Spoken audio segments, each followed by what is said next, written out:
He threw her and he surely shook with fright. He checked all his equipment and made sure his pack was tight. He had to sit and listen to those awful engines roar. You ain't gonna jump no more. Gory, gory, what a hell of a way to die. Gory, gory, what a hell of a way to die. Gory, gory, what a hell of a way to die. He ain't gonna jump no more. Zoom, zoom, zoom, zoom, zoom, zoom, zoom. Is everybody happy? Cried the sergeant looking up. Our hero feebly answered yes, and then they stood him up.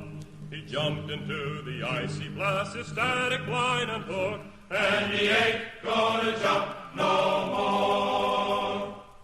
Gory, gory, what a hell of a way to die. Gory, gory, what a hell of a way to die. Gory, gory, what a hell of a way to die. He ain't gonna jump no more. Zoom, zoom, zoom, zoom, zoom, zoom, zoom. He counted long, he counted loud, he waited for the shock. He felt the wind, he felt the cold, he felt the awful drop. The silk from his reserves spilled out and wrapped around his legs, and he ain't gonna jump no more. Gory, gory, what a hell of a way to die. Gory, gory, what a hell of a way to die. Gory, gory, what a hell of a way to die. He ain't gonna jump no more. Zoom, zoom, zoom, zoom, zoom, zoom, zoom. The riser swung around his neck, connectors cracked his dome. Suspension lines were tied in knots around his skinny bones. The canopy became his shroud, he hurtled to the ground, and he ain't gonna jump no more. Gory, gory, what a hell of a way to die. Gory, gory, what a hell of a way to die. Gory, gory, what a hell of a way to die. He ain't gonna jump no more. Zoom, zoom, zoom, zoom, zoom, zoom, zoom. For days he lived and loved and laughed kept running through his mind. He thought about the girl back home, the one he left behind. He thought about the medicos and wondered what they'd find. And he ain't gonna jump no more. Gory, gory, what a hell of a way to die. Gory, gory, what a hell of a way to die. Gory, gory, what a hell of a way to die. He ain't gonna jump no more. Zoom, zoom, zoom, zoom, zoom, zoom, zoom. The ambulance was on the spot, the jeeps were running wild. The medics jumped and screamed with glee, rolled up their sleeves and smiled. For it had been a week or more since last the shoe had failed, and he ain't gonna jump no more. Gory, gory, what a hell of a way to die. Gory, gory, what a hell of a way to die. Gory, gory, what a hell of a way to die. He ain't gonna jump no more. Zoom, zoom, zoom, zoom, zoom, zoom, zoom. He hit the ground, the sound was splat, his blood went spurting high. His comrades, they were heard to say, a hell of a way to die. He lay the rolling ground in the welter of his gore, and he ain't gonna jump no more. Gory, gory, what a hell of a way to die. Gory, gory, what a hell of a way to die.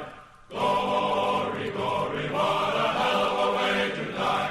He ain't gonna jump no more. There was blood upon the risers, there were brains upon the shoe.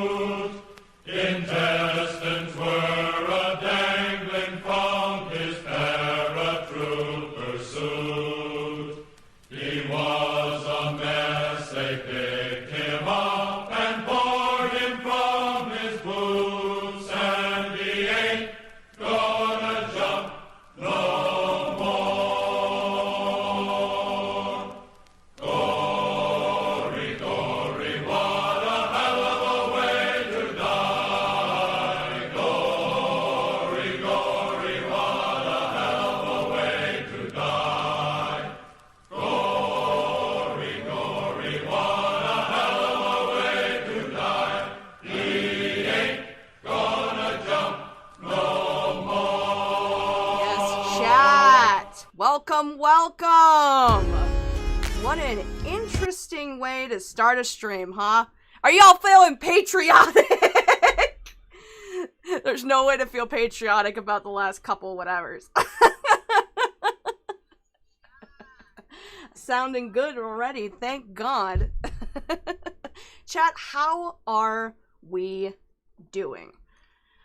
I, for one, am excited to show you the horrors of what I have bared witness. How do I sound, ladies and gentlemen? How do I sound? What a hell of a way to die. Oddly patriotic for this channel, am I right? Oddly patriotic for this show. Welcome, welcome everybody. Waiting for everybody to get in here. So happy that you all are here. As you know, Lazy Bedhead live stream, Lazy After Dark, welcome. We all know the drill. We all know why we're here. Guys, are we ready to start getting educated?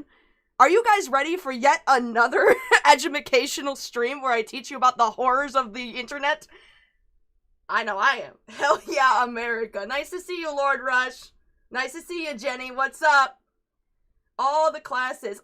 Echo!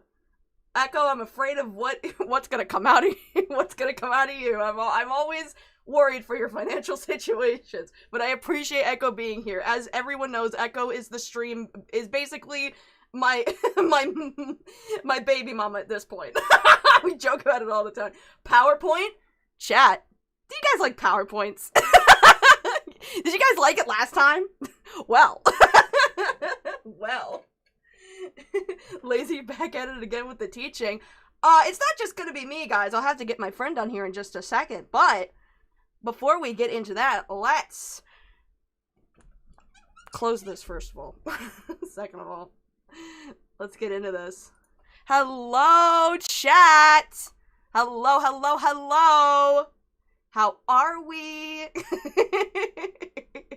How is everybody? Good? Oh, look at that. Look, everybody is here. Oh, it's just so bright today, chat. Oh. Oh. What's this? Huh? Chat. Oh. What's that? What is that, chat? I mean, you are the PowerPoint queen, like Fauci said! The Google Docu king. Honestly, a match made in heaven. There's a new Hellraiser game coming out. Chat, do I need to shave my head again? Is this another shavable... Is that another shavable occurrence? Maybe get this out of... Maybe it can go right here. I think I still sound fine if it's like, not too far above me, but, you know, like, there, I guess. The Yankee with no brim! Shut up! Shut up! Chat. Chat. What's that, chat? Chat. You guys like stickers? You guys want a sticker? Take the sticker. Huh? Huh? Chat. Exciting news that I would love to show you guys. We did it! The store! Coming October 1st. We're selling a whole bunch of stuff. You can get yourself some stickers. You can get yourself awesome Bubble Cult t-shirts. Check that out. Doesn't this look so good? I'm so proud of myself. I know, I am the artist of a lifetime. Oh, it's so cool. That's one of my favorite designs. I'm getting that as soon as I'm able. We got a bunch of cool stuff. Creative Weebs. I almost called you Creative Weebs, which is funny given the stream. Creative Webs with the 5. Never gonna give you up.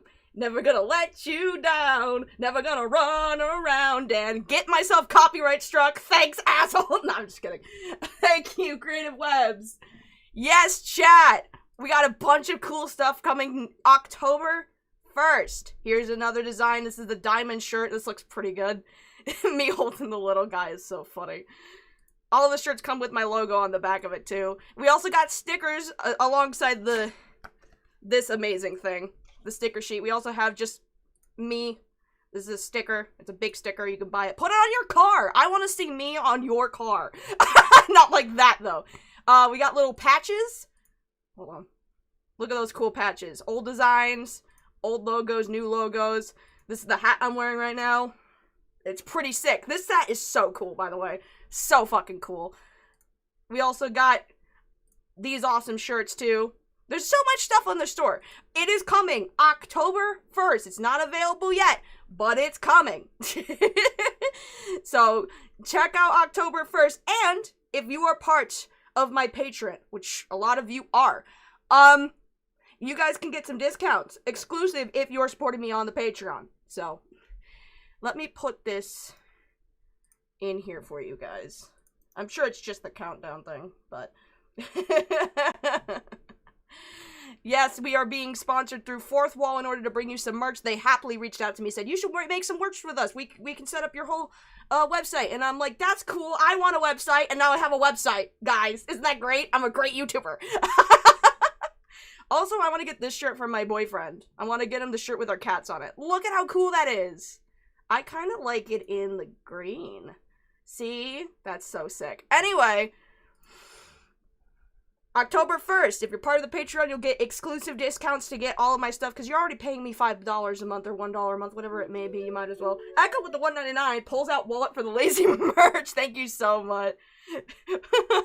Oh, you mean this? Hold on. You mean this awesome fan art that was made by Lord Rush? You mean this awesome fan art right here? Yeah, you should check out Lord Rush over on Twitter. You should do that. What are you doing if you're not? Also, he makes commissions. Commission him. Get some of his art. If you're not, you're a loser. Anyway, chat. Let me make a phone call with our special guests, because what we're going to be discussing today is going to be a very interesting topic that I pray to the YouTube gods they let me get away with. I promise I censored all of the swastikas. You won't see them, YouTube. I will be a good person. I promise. I promise. Oh, chat. This is going to be interesting. So let me give you a preamble, right? Let me show you where we're at. Imagine you're me at Colossal Con. I'm here with my buddy. He's dressed up as Minsk? How do you say it? From Baldur's Gate. The bald guy with the tattoo, the hamster. Where we're all hanging out, right? Dressed up as his Baldur's Gate characters. And I'm not me, though, because I'm helping my boyfriend dress up as a goblin, so it's different. We're eating at some restaurant. And he's like, hey, funny thing, did you know that there is such thing as Weeaboos, but for people who, like, are really into 1940s Germany? And I said, no, what the hell is that?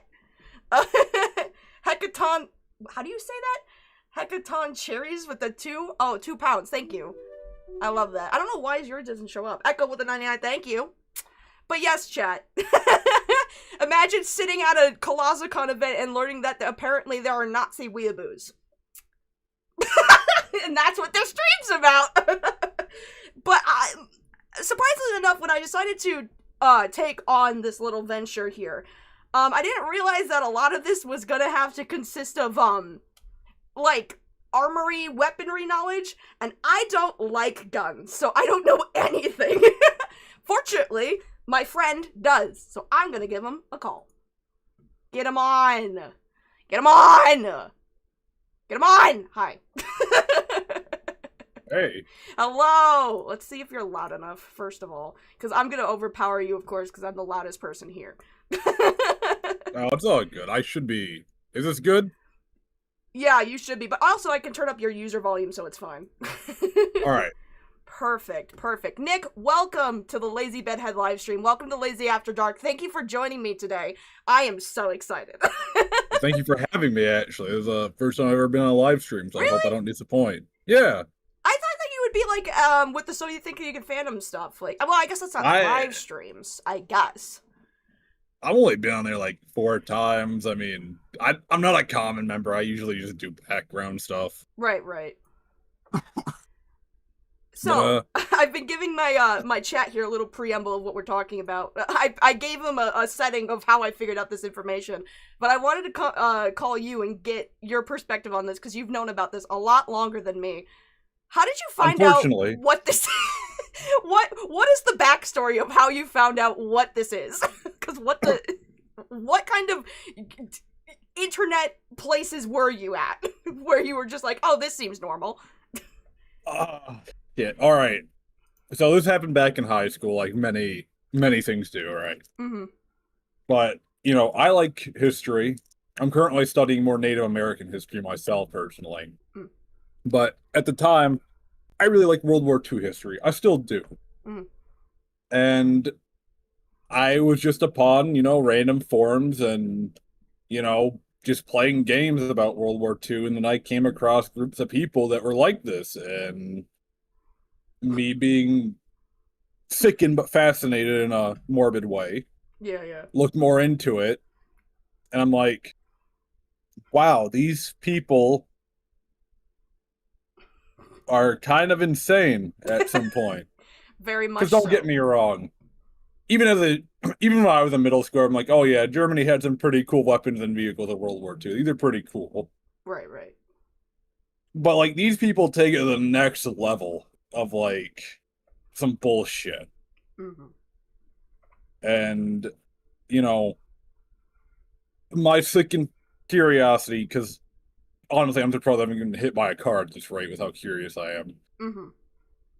I just kept going down this rabbit hole and like looking at them through like a glass. Like imagine an aquarium full of like feral catfish trying to eat each other, and that's what it was like. Damn. I mean, it's a good visual. I'll give it that.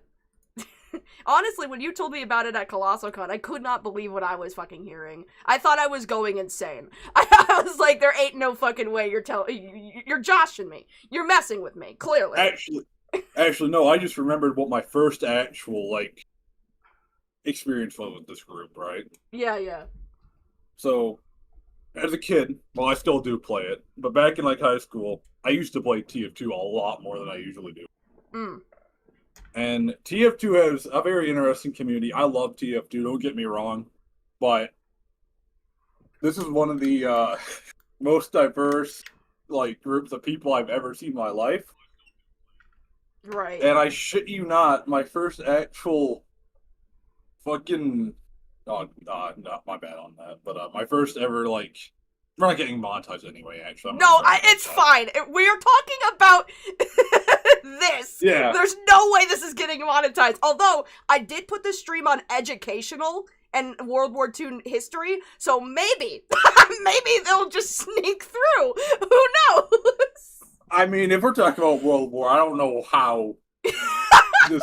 I don't know how monetization works other than it's really stingy about it. But oh god, anyway. it is. It's a pain in the ass. It's okay. We're past 10 minutes. They won't check after 10 minutes anyway. We can do whatever the hell we want. Okay, so what happened is I was playing TF2.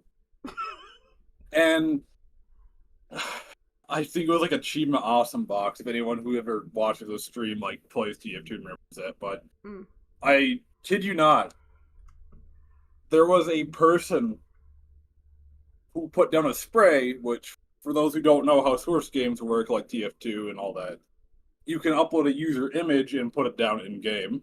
Right.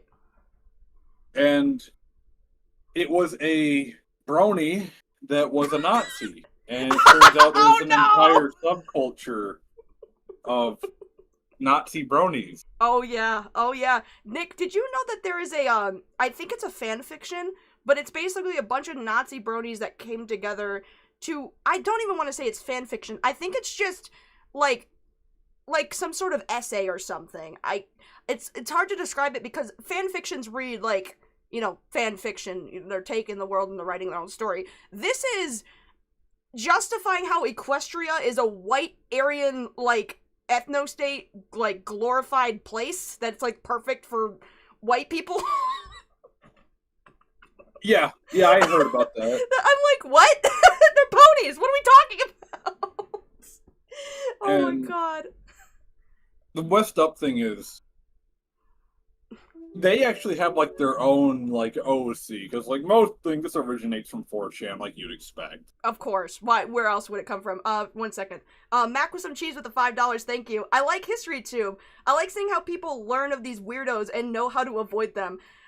Laser Pig's vid on the fighter plane Mafia is good for it. I should check that out. I don't know who Laser Pig is, but I should.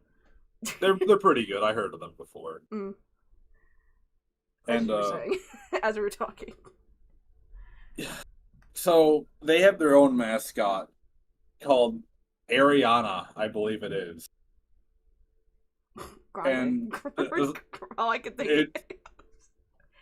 It's their own like whole like I think it was like slash MLP on like one of their boards, and it's just this like blonde pony with the shitsticka for their like mark or whatever, right? And it's just their like personification of what their bullshit is. Sure, for sure. And I seen that as a kid. I'm just like, what is this a joke? And ever since then, I never took it seriously. That's probably for the best. that's probably how cause like I already told my chat this, but we were at ColossalCon when you told me this, and I'm just like, you're joking. There's no one. This doesn't exist. Like this is insane. No. How does anyone take this seriously? I don't know, dude. I've tried to put logic to reason on this. I'm just like, okay, I never seen My Little Pony. I never was in that brony craze back through high school. We can't ask our good friend like Jack about it.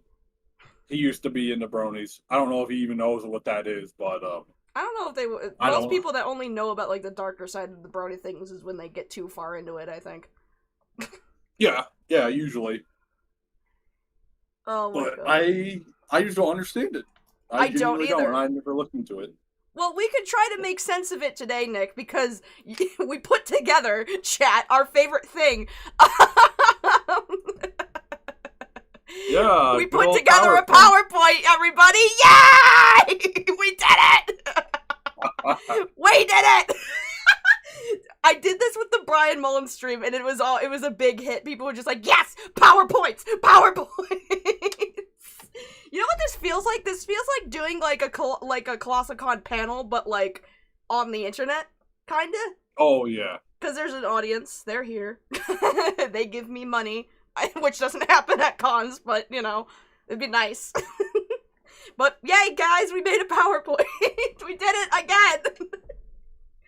Oh my goodness. Now, I'm excited. For everyone here, I do hope this is at least somewhat educational. And anyone here who genuinely might kind of align with some of the later tiers especially, please seek professional help. Unless you're like a gelatinous blob, but that's when I find that quite sad. Oh, chat. We are in for a treat. Everyone's excited for the PowerPoint. Alright. Yay! We gotta dive right into this. Let's do it. So, everybody, this is our presentation. Welcome to the Lazy Bedhead hypothetical panel. Actually, you know what? No, I could never do this panel at actual any con ever. Oh, no, they would not. They wouldn't let me get away with you it. out instantly. I could do like a video series on like different types of like boo culture, like Weeaboos, and then like go on, and then it gets to this, and just be like, here's a brief mention. But I probably could never do this at an actual convention. That'd be insane. They would not allow that, Chief. No. No. I mean, to be fair, shit, they allow like blatant ass porn at some panels if it's 18 plus. So who knows? Yeah. Who knows, guys? Who knows? I mean, there's a difference between seeing like a dickie and then seeing like a shitsticka plastered on the wall. Shitsticka. I literally went in last night and I was just like, okay, I think this is a good topic for stream if we put it under education, which is fine. But I think YouTube will freak out if they do see all of the imagery. So I went in and I censored every single piece of memorabilia just in case. I'm like, I'm not promoting that. I'm good. I'm good. Fair enough. Fair enough. This will hopefully keep it up and not tear it down, because it's like, you showed a swastika for 5 seconds. I mean, if anyone's been to a public restroom in a high school, they know what a swastika looks like. Right. Anyway. So it's not like anyone doesn't know. That's so true. That's so true. Graceland, you're here. We're gonna be learning about Weeaboo Nazis today. Aren't you excited? Aren't we all so excited? To be fair, I guess this wouldn't be the weirdest thing that I've shown people on YouTube.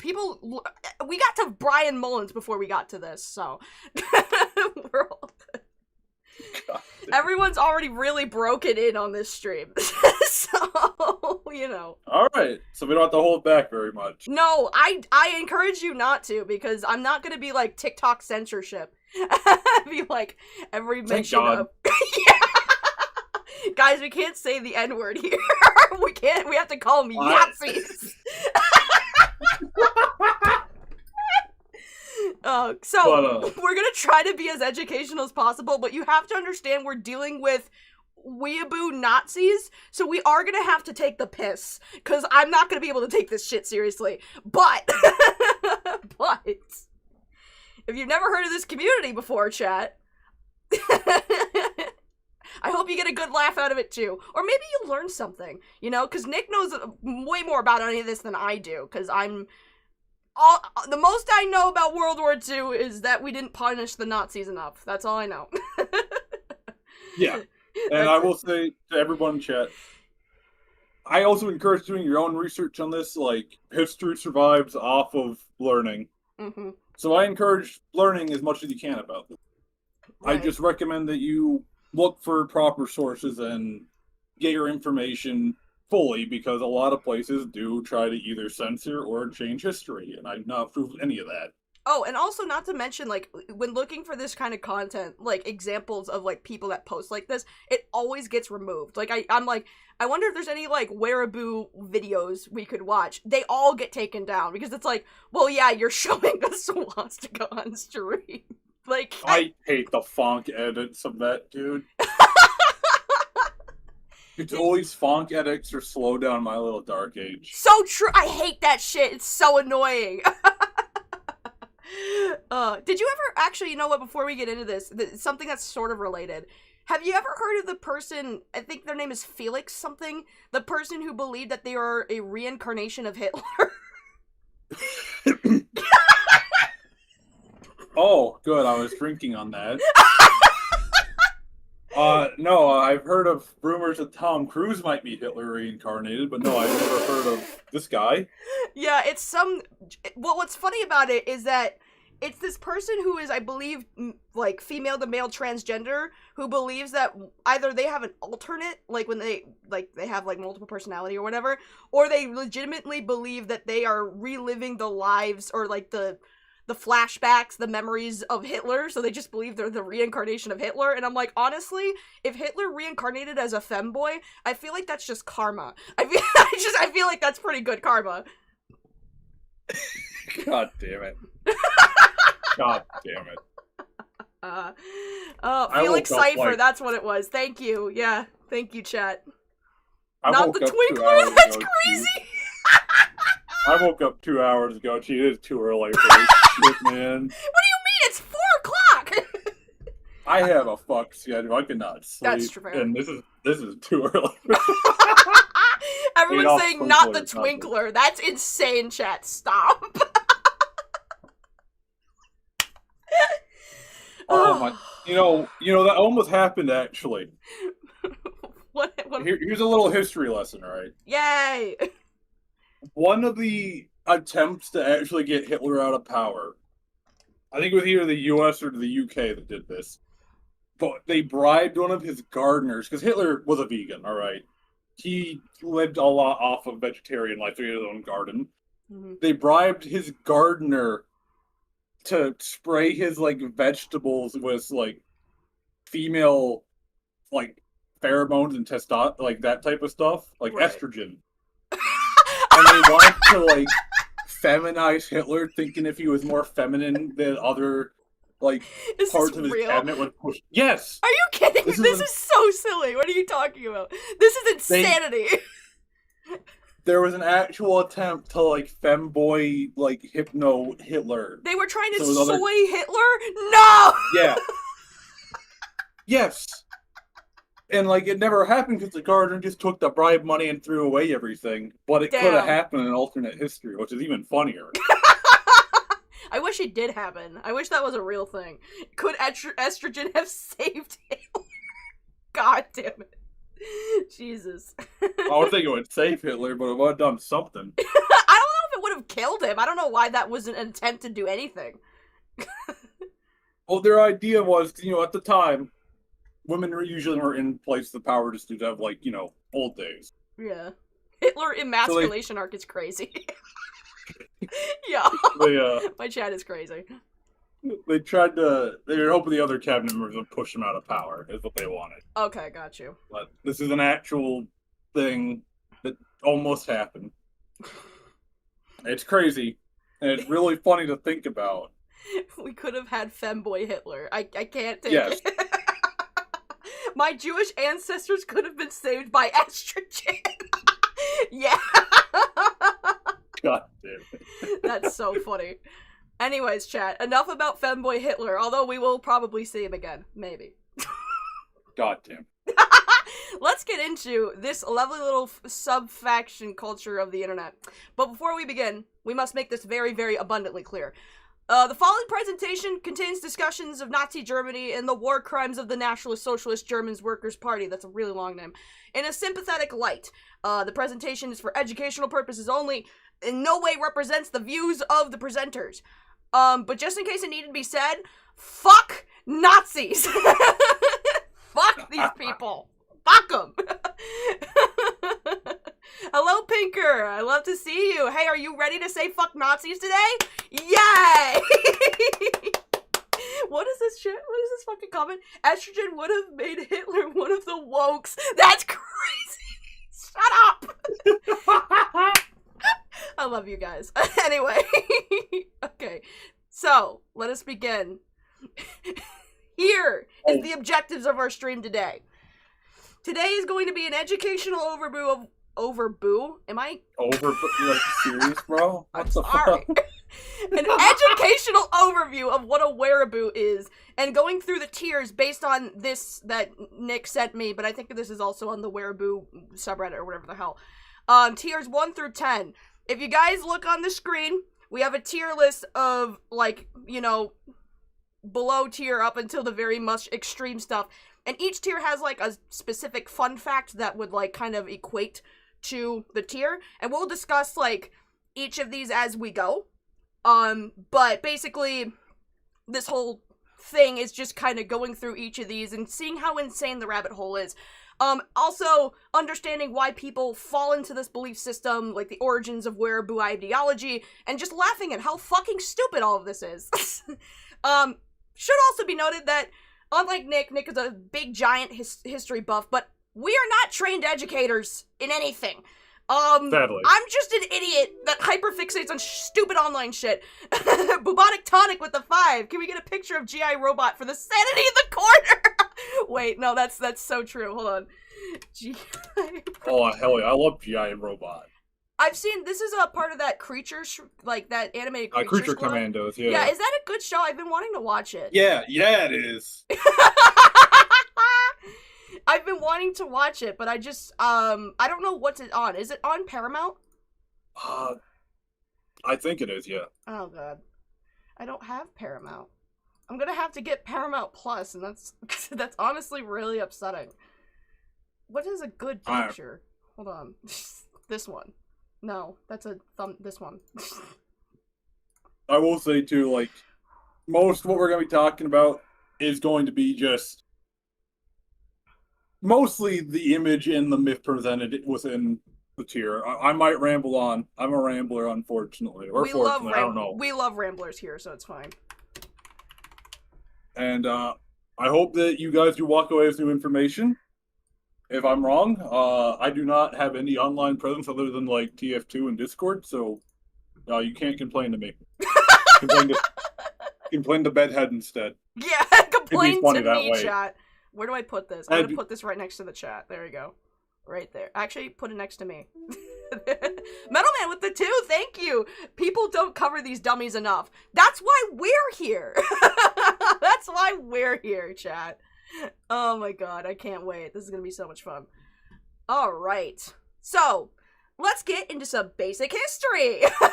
this. We're about to get really educational for this stream, chat. Get ready. Okay, I'm not sure if you wanted to, like, take the lead and read on any of this stuff, or just let me do it, but... I can do it. Okay, do it, Nick. You're the historian. You're the actual trained professional. No, you're not. I wish I was. You're right. I would have gone into it if it's actually paying well enough, but sadly... So true, dude. So true. But anyways, so, I don't think World War II needs any introduction. If it does, then, I'm sorry, I'm not doing that. But, so, World War II won. We're finished. Right. The Nazis were beaten back. And the Allies took many prisoners, mostly, you know, high-end scientists and all that. From the Nazi Germany, Italy, Japan, all those places. Mm-hmm. And we divided them up between, you know, the US, the Great Britain, and the Soviet Union. Well, not short after the end of World War II, the Allied eyes drifted over to the east, towards, you know, the Soviet Union. After the Nuremberg trials, which is when we tried to court-martial and punish Nazi officers and prisoners, when it didn't, we pardoned way too many people, if you ask me. I don't think the gallows were used quite enough. Oh, for sure. Oh, good lord. It's crazy, because I don't, like, not that I don't know anything about World War II history, because every single year when you're in school, like, from fucking first grade onward, is like, let's learn about World War II, this section of the history of the school year. So it's like, every single year, it's like, here's some World War II, segment.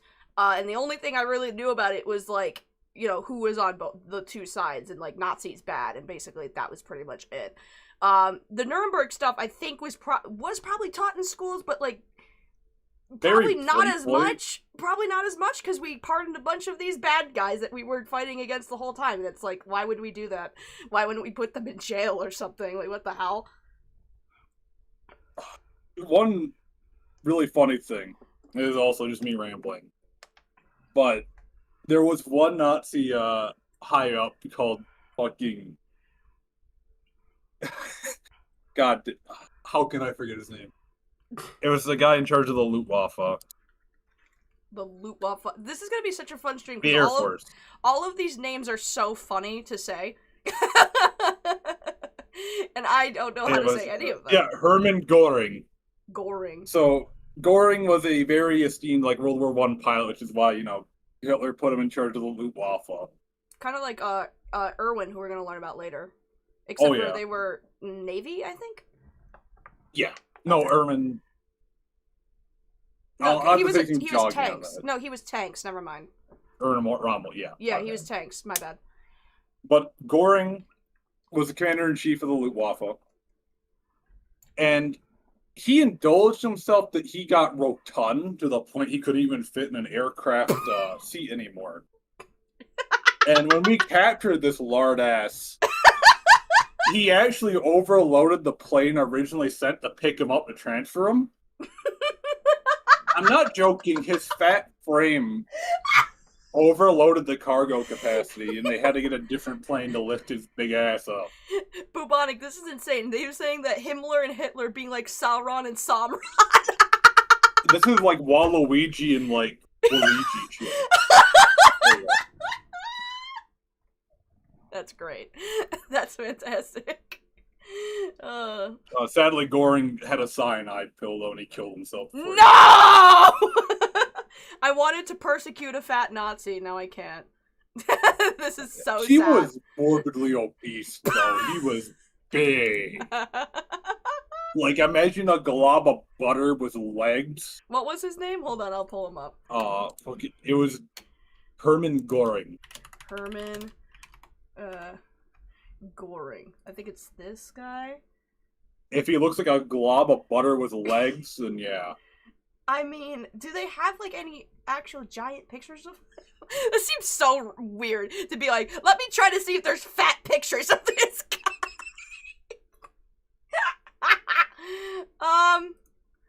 I mean, is this, like, the only one? Why can't I just, like, find one? Oh, here, I'll just send it to you. You send anyway. it to me. Send it to me. Because I can't...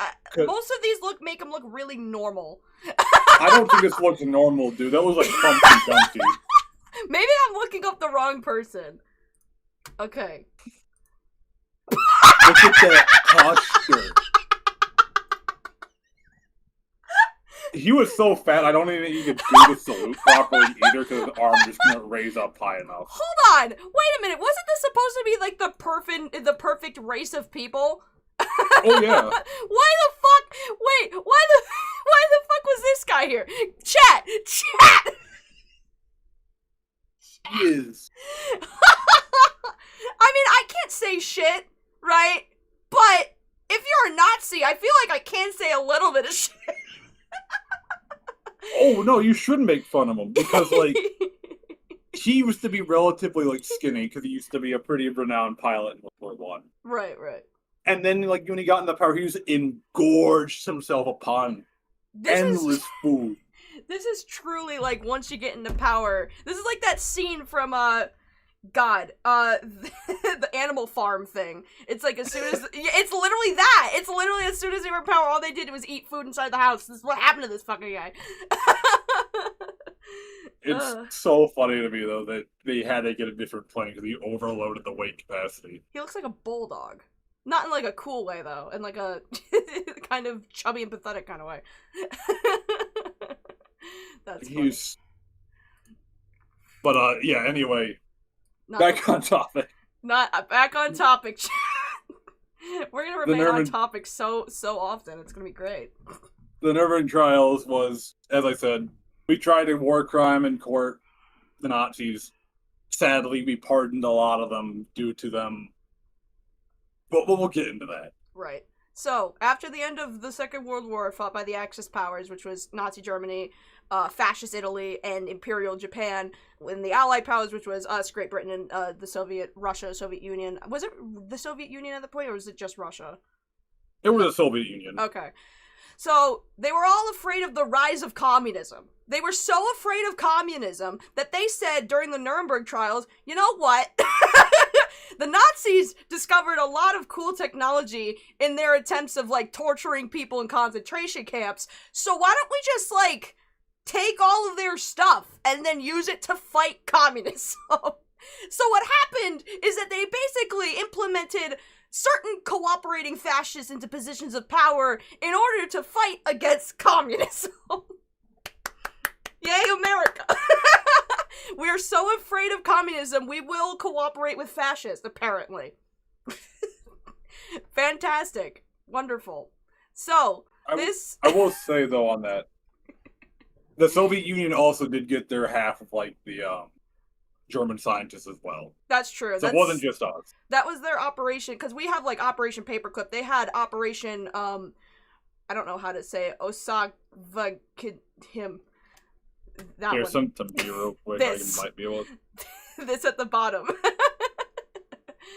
Hold on. Oh. Yeah, it's in the PowerPoint. It's like the last line. Osagvahim. Osagvahim. Okay. You made me look fucking stupid. I might be butchering it worse than you, but I think it's I think you say it better than me going him. So, Operation Paperclip. What is that, Nick? So this is something they don't usually actually even talk about in history class. But oh no, they don't actually. I don't remember this at all. We had a secret program that, you know, this is what we did to a lot of the German engineers we took in and scientists. We basically gave them a new identity, and we protected them, saying that, all right, you guys work for us now, and your asses get to live a life of luxury as a top-paid scientist. And this was mostly, well, the most well-known one is the space race, which we did win. Echo with the $20. Thank you so much. Nice. Nice. We did it. $20 for Operation Paperclip is crazy. This is such a weird part of history, though. This is so strange. Oh, yeah. Because it's like, you think that the Nuremberg trials is like, oh yeah, we definitely held those Nazis accountable. And then you learn about this, it's like, actually though, we put them in big old yachts, we gave them nice penthouses, and they just worked for the government. And we're like, what? What do you mean? We were just punching these guys in the face! What are you talking about? It's so annoying. Now, I might be incorrect in this, and anyone can correct me if they want to, but I believe one huge reason why we did this is because, a lot of the Nazis that were, like, going to jail or, you know, even pardoned because they were doing partial crimes, were usually assassinated, and rightfully so, either by distraught soldiers, families of the victims, or, there was a group of Jewish people that were actually hunting down Nazis and killing them by, like, firebombing their houses and such. I heard this happened a lot in Poland. Like, mostly Poland. Yeah, the Polish people didn't fuck around. There's one story where they captured their old, like, camp guard or overseer, and they broke his legs and tied him down and were dipping him in and out of a cremator. Oh, yeah. God! Yeah, like, they would toast him up a bit and then pull him out and then put him back in. And they did it, like, for a few hours. It's pretty badass, actually. Roasting them alive. It just kind of like, it's like the equivalent of somebody putting someone on a stick and then slowly rotating them, except for it's up and down. That's crazy. I mean, it was pretty much deserved. I won't lie. So why did we do this? Why did we decide to just, like, not, you know, put these people in jail forever? Like, what was... I mean, aside from communism, obviously, but, like, the Soviets were doing this too, so, like, what would even be the reason? Just because they had good technological advancements? When you're in a war against, like, the Soviet Union now, where it's a technological race rather than, like, a physical war, you kind of need every mind you get. Right. And when you have a bunch of scientists that now the enemies also have now, you kind of have to go like, all right, we need everything you know, and to get your knowledge, because sadly we can't just, like, scoop out their brain and, like, get everything they know. Yeah. We had to bribe them. Great. I love that. I love that we bribed the Nazis. So good. So awesome. Yay. Because America didn't actually hate the Nazis. I mean... We did during World War II. Yeah, but I mean, a lot of, like, how Hitler kind of got his inspiration for, like, concentration camps came because we put the Japanese, like, not the Japanese, we put people in World War I in concentration camps as well. So he was just like, oh, that sounds like a good idea. So, I mean, I would say that mayhaps they had a respect for American imperialism when we were pretty bad, I suppose. And they're just like, let's do that again. That'd be fun. What's going on? We're learning history today, Rose. I'm gonna teach you about World War II. I'm basically... The Wehraboos. We're basically just like your annoying teacher every single school grade year being like, this is the history lesson, let's learn about World War II for the umpteenth time again. We're basically that. Anyway, so yes, Operation Paperclip, infamous secret operative that we didn't learn about until many years later, where basically we gave Nazi scientists nice things in order for them to build rockets for us to get to the moon. Great, perfect. Also, the Soviets did this too, but, like, if anything, I think the Polish and, like, other countries probably didn't let their Nazis get away. They're like, nah, we're punishing all these people.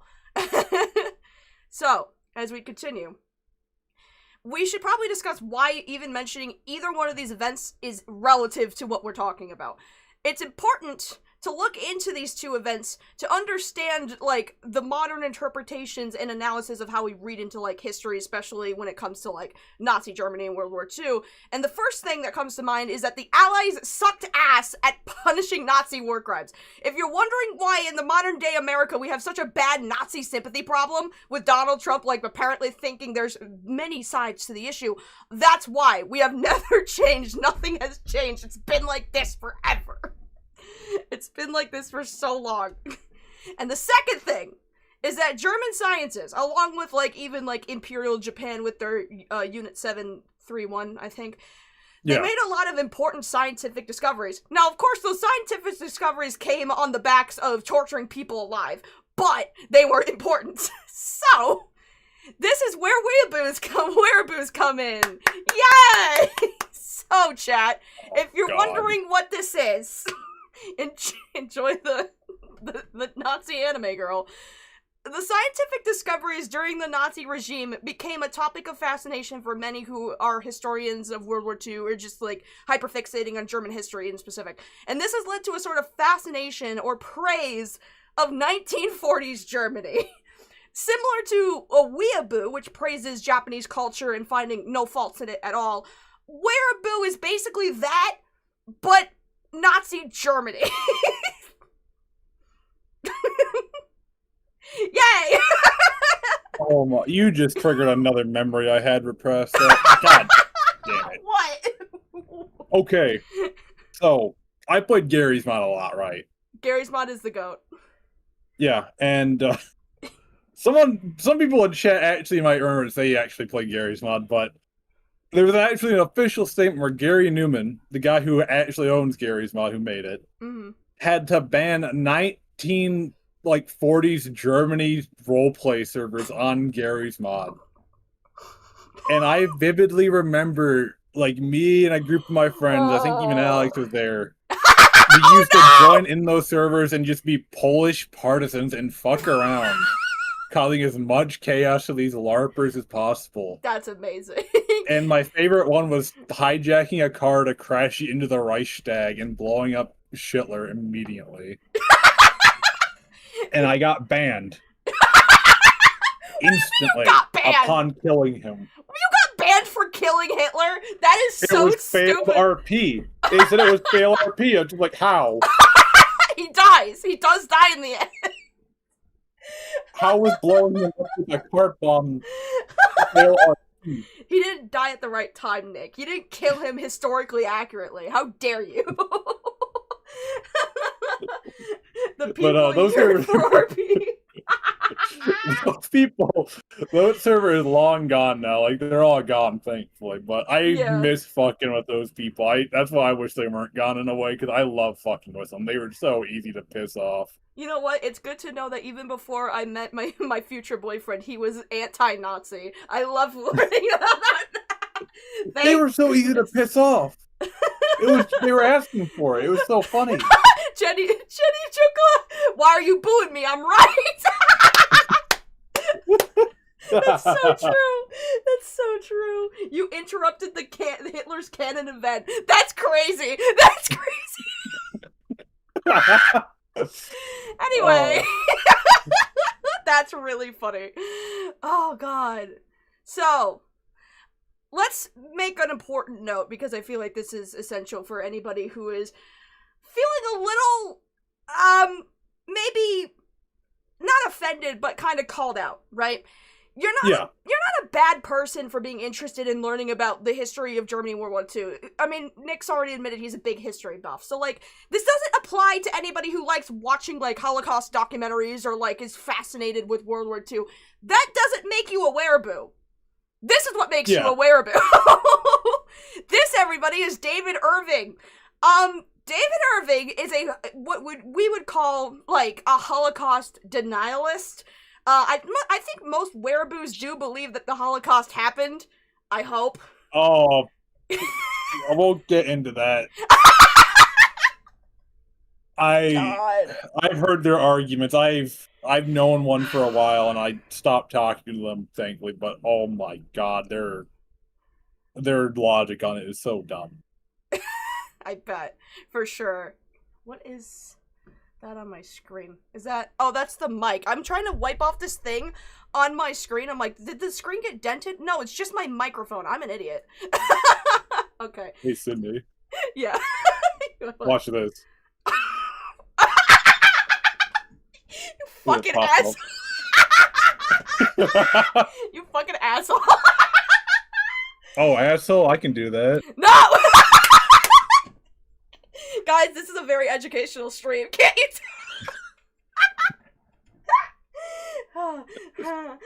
Wait, is David Irving the guy who legally recorded in Auschwitz? I don't know all that much about him.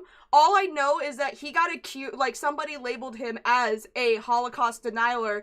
Then he took that person to court for slander and libel, and he lost because he wrote a book called Hitler's War, where he claims that Adolf Hitler did not know of the extermination of the Jews. I feel Even though he's the one that ordered it. Guys, what do you guys think? Does that make you a Holocaust denialist if you think that Hitler didn't kill the Jews? Let's put it up to a poll. Let's put it up to a poll. No, there's more to that too, actually. He didn't just claim he didn't know about it, he claimed he was against it. Which is even funnier because that contradicts itself, because if you know that no, it's happening, then how does he oppose it? Let's put it up to a poll. Yes or no, chat? Vote now. Do you think this guy's a Holocaust denialist for thinking that Hitler actually liked the Jews? Bullshit. That is bullshit. Absolutely. That's crazy, right? So yeah, he decided to sue whoever was calling him, like, he wrote this book, and then everyone's like, don't read this book. It's basically Holocaust denialist. And then he went to court and lost. Because he's like, this is slander. I'm not a Holocaust denialist. And they're like, all they had to do was hold up his book. Like, that's all they had to do. I love the 100% yes ratio. That's amazing. Good job, chat. I'm glad everyone here has more than... I'm glad everyone here has above, like, room temperature IQ. That proves it. Good job, everybody. We did it. Wonderful job. Willy Wonka didn't know about the golden tickets to his factory. Good. So then what caused 6 million Jews to die then? Damn it, I said glass of juice. Hitler.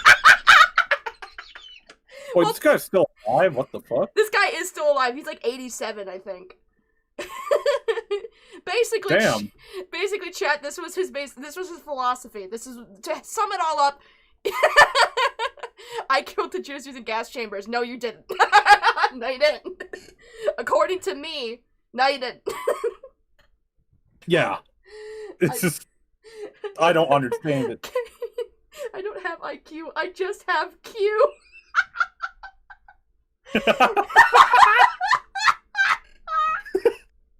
Amazing. Amazing. Anyways, chat. Let's get into the tiers. Yay! So, let's start with tier 1, which is a few knowledge gaps. Basically, anybody who has, like, little tidbit, fun fact knowledge on World War II infantry and random little weapon facts. So, I have to pull up the goddamn... I have to pull up the goddamn picture again. Oh my god. Where is it? I'm gonna kill people. Oh. Do you have the tier list thing on hand? I'm gonna crash out. I'm gonna crash out. I have it. It's in here. Okay, I have it. I found it. I'm gonna crash out. So, if you look at the actual, like, tier list thing that we had at the very beginning of our presentation here, one of the examples they give for somebody who's at tier 1 is STG-44 was the only assault rifle in World War II. Nick, I don't know what that means. I don't know anything about guns. Alright. Do you know guns? Help me. Yes. Yeah, I do quite a bit. Yay. It's a hobby of mine. Clearly. So, this tier 1 is not even a Wehraboo, alright? We're still in the green. And this is just few knowledge gaps. And in honesty, the example they give here isn't even wrong. The STG-44, the Sturmgewehr, is a assault rifle. Because assault rifle was a term made by Nazi Germany. Adolf Hitler himself coined the term assault rifle, it's believed. And they're not wrong. But the other thing is, when the term assault rifle was accepted within, normal categorying for weapons that were already in service in World War II, such as the M1 carbine, not the Grand, but the carbine, and the AK prototypes that were made during World War II would have been classified as assault rifles. Mhm. So this one's technically not wrong, but if we classify it as the first assault rifle, classified, yes, but in service, no. It would just be like, this is the first time it's ever been given a name, basically. Yes. Okay. So, basically, when you're at Tier 1, you know little bits of tidbits, right? Like, stuff about basic weaponry history, sort of. And that's just in the context of when it was named, when these sort of, phrases and, like, classifications started kind of coming up. We're still in the grade. If this is you, cool. I love that you know a lot about guns. I don't. Let's move on to Tier 2, which is misled. Having only fun fact knowledge on World War II infantry, but it would be misinterpreted information, but it's not out of malice. So you do have, it's the same thing kind of as Tier 1, but you have, like, incorrect information. Like, you have knowledge and you have fun facts that are technically wrong, but it's not because you're intentionally being wrong, you just didn't know. The example they give is MG42, best GPMG ever made to this day. Nick, again, I don't know what that means. I don't know what any of that means. So, the MG42 was the general purpose machine gun for the Nazis during World War II. Mm-hmm. And don't get me wrong, it is a good gun, but there's a reason it's not used today. In fact, the MG3 is used today by the modern German army, the Buschwager, I believe it is called. Probably Bundeswehr, maybe. I might pronounce, I'm butchering it, but something like that. And I hate the term best ever because that never works. It's too broad of a term. And saying anything is the best ever is, well, just wrong. Right. Many armies have their own doctrine and what they need, and saying that this is the best ever just doesn't work because, yeah, it might work for what they need, but not for what anyone else needs. For sure. So basically, it's people that, like, have, like, specific knowledge on guns, but, like, their knowledge is just incorrect. But they're not incorrect for, like... I want to say just guns. It'd be, like, in general for anything. Right, for sure. But they're not incorrect because they're, like, they have a bias towards Nazis and they just want to make them look good. It's just like, oh, I just didn't know, kind of thing. Yeah. Moving on to Tier 3. There it is! Chat. I was teaching... You predicted it. Chat, I was teaching Nick about Thomas Jefferson Miku binder because he didn't know what that was, and we found an Adolf Hitler version, and we're putting this in the presentation. It's amazing. See, this is the future that would have happened if they just sprayed his plants with estrogen. We could have had this, chat. We could have had this. Anyway. This is the average person. So due to the westernized interpretation of World War II and teenage history buffs being edgy and weird on the internet, it kind of leads to this is the way I put it, but, like, fetishizing Nazi history and their armies, but not, like, fetishizing them and thinking they're hot, but, like, kind of infantilizing it, I guess is the best way to put it.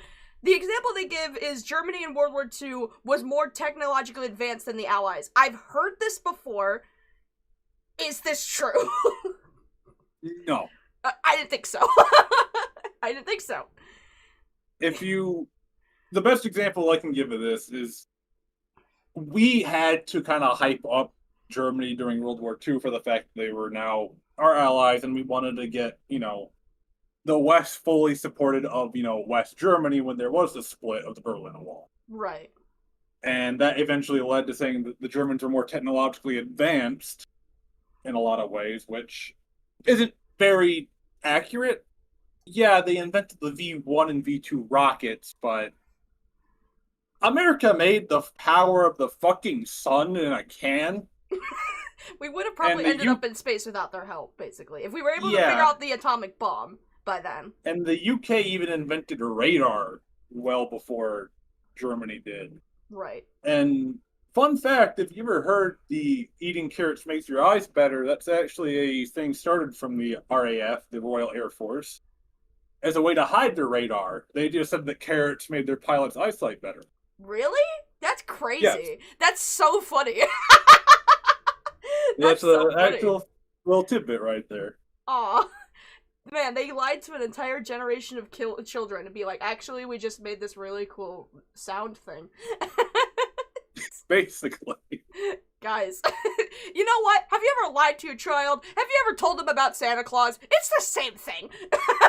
It's the same. And one other huge thing, this isn't talked about like at all, but the Soviets actually had jet engines prototyped before World War II even started.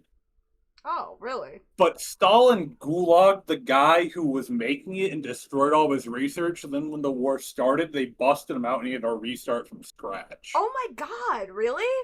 Dude, Yeah. They could have won the space race thing. Why the fuck did Stalin do that? What the fuck? Stalin is a paranoid mess, alright? Okay. He genuinely is a paranoid man. He's erased people from history, if you ever seen, like, any photos of him. Yeah. Raisin Red said that German tanks were over-engineered. Oh, yeah. Yeah. There's no myth on that. That is 100% true. And we'll get into that for sure, but Right. they're not wrong at all. They are over-engineered. They broke down commonly. They were gas hogs. I will give credit where credit is due. The Panther was actually decent enough.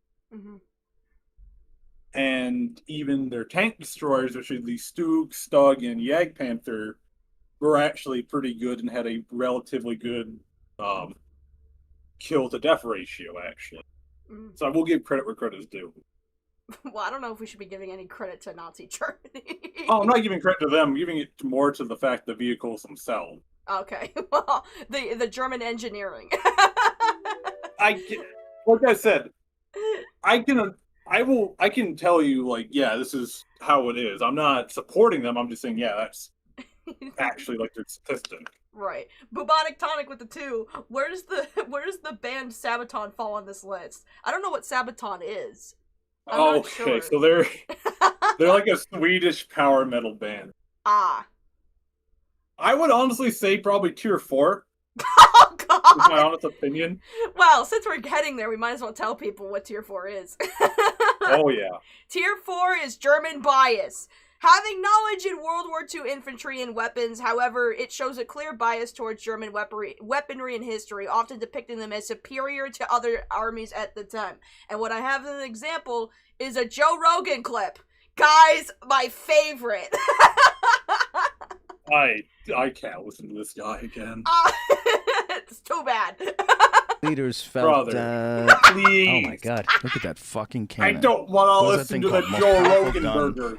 ever He built. looks like the tank from Heavy Left 4 Gustav Dead. railroad gun. So they put this thing on, it looks like it's on He's tractor built like the damn tires. tank. Like, it looks like a tractor, right? And they're I guess they drove this It looks thing like you out. pick a piece of concrete out the ground and throw it at me while mouth Just breathing. the way Dan Carlin describes it is incredible. Like this unbelievable shockwave. Everybody'd have to run a mile away when the thing was going off and Are we plug listening your to ears it? up 'Cause I just really because it don't would want to. blow Okay, your I don't ear. fine, like we're it. done.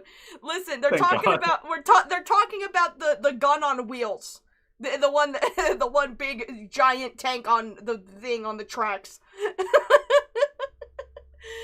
So what they're talking about in this clip is some really big, like, if you guys ever seen it, I don't know what the name of the actual thing is. It's a giant, like, train car that has a giant gun nozzle in the front of it.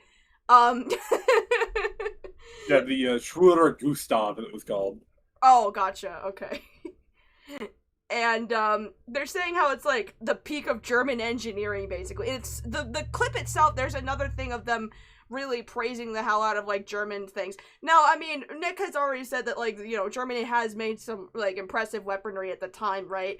But like, there's reasons why it's not used anymore, because half of that shit was over-engineered to shit. Like, they break down, especially whatever this thing is that they're talking about. This the track thing that we talked about, Nick. Yeah, and there's a reason why no other country made something like this, because this is pointless. I mean, when you can drop a bomb from a plane, like a nuke from a plane. Yeah. A giant gun on a train track seems a little pointless. 2 train tracks at that. Didn't even need 1, it needed 2. Great. Which can easily be, broken. The thing weighed, how heavy was this? Oh, just 1,350 tons. Oh my god! Jesus! Only 2 of them were ever built. It literally derailed itself. That's so funny. Oh, yeah, it did. And it could only fire around every 30 to 45 minutes, which is pathetic when you have a plane that can drop, like... A nuke.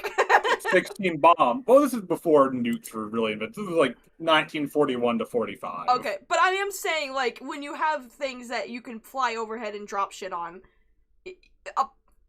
why are we using a train? Like, what are we doing? Yeah. The speed wagon, so true.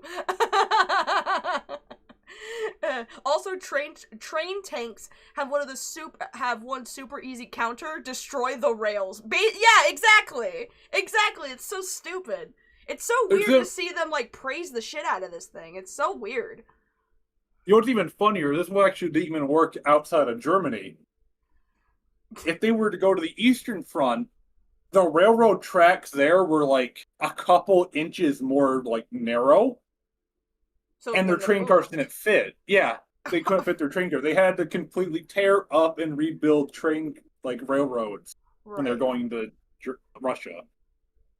It's a real thing that happened. They actually spent hundreds of hours of power to tear up train tracks and rebuild it for their trains. So basically, chat, if you ever see someone be like, German engineering, Nazi Germany made some of the best technological advancements in the world, sure. Maybe. But they broke down all the time and we don't use them anymore. And most of them are just on display anyway. So, like, no. Don't fall for that shit. This shit is dumb as hell. Anyway. Yeah.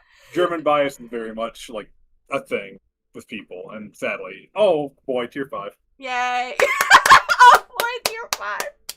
So this is where we get into spooky territory. So... when you're in the early stages of self-identifying as a Wehraboo, if anybody actually fucking does that. Oh, people do. Oh, great, perfect. This is basically the beginning of the end. Basically, the belief system starts in what is called, oh god,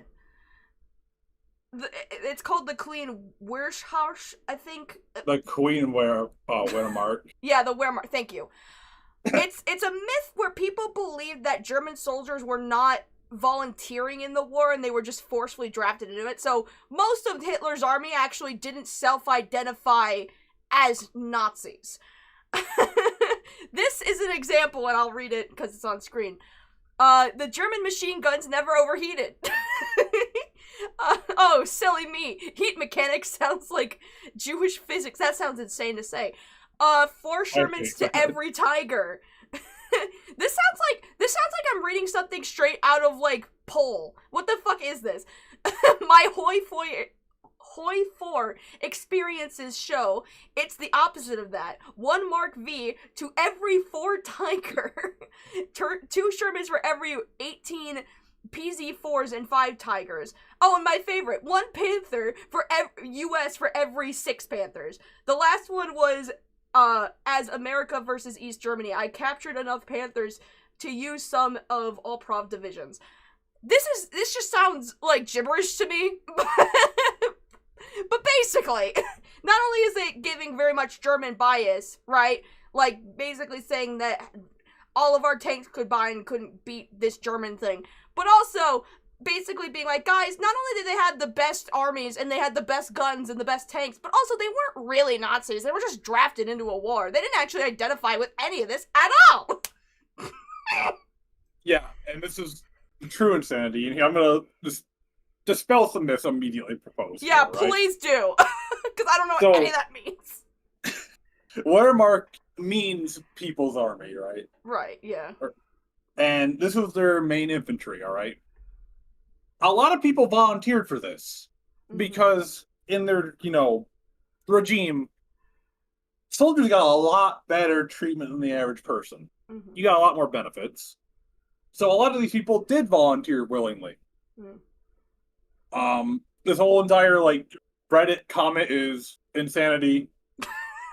There's a reason why MG crews had at least, like, 6 people in them, and one person was dedicated to carrying extra barrels so they could replace overheating ones. Mm-hmm. The second line of that, I'm not even going to even want to try to debunk because it makes no sense. The third one is actually a big myth. One I hate. Is it the 4 Shermans to every tiger? Or is it the... Yeah. Okay. And I like tanks quite a bit. It's one of my hobbies to look at. I like model kits a lot in my free time. I paint. I put them together. Mm-hmm. It's fun to learn about them. The myth was that, like, it would take 4 to 5 Sherman tanks to knock out one tiger. In reality, what it is we had 4 to 5 Sherman tanks per tiger due to our production. Not to take And them out, it's just that we made more, basically. Yeah, for every one tiger, there was 5 Sherman. Claims to be the greatest army, loses. Loses after one war. If they were so good, why did they lose? So true. So true. The HOI4 is Hearts of Iron 4, which is a, oh god, that game. Oh, that's a game? Oh, they're talking about a game? Yes. Okay. I wasn't sure what that was. Hearts of Iron 4 kind of, unfortunately draws in a lot of the Wehraboo people. Oh, really?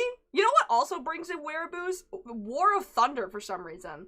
Which is that weird, like, tank game that I see a lot of people get sponsored, which... Sponsor me! Sponsor me! Sponsor me, please! I want money! Anyway. Sorry, I stepped on my fucking headset cord for a minute. But no, Hearts of Iron 4 is a grand strategy game.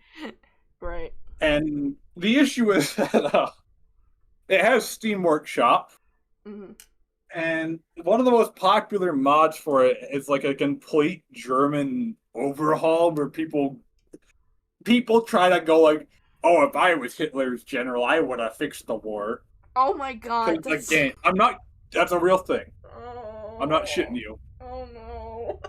But like everything below that is just like them complaining that, why can't I solo the entire Allied front with one Tiger tank? This game's unrealistic.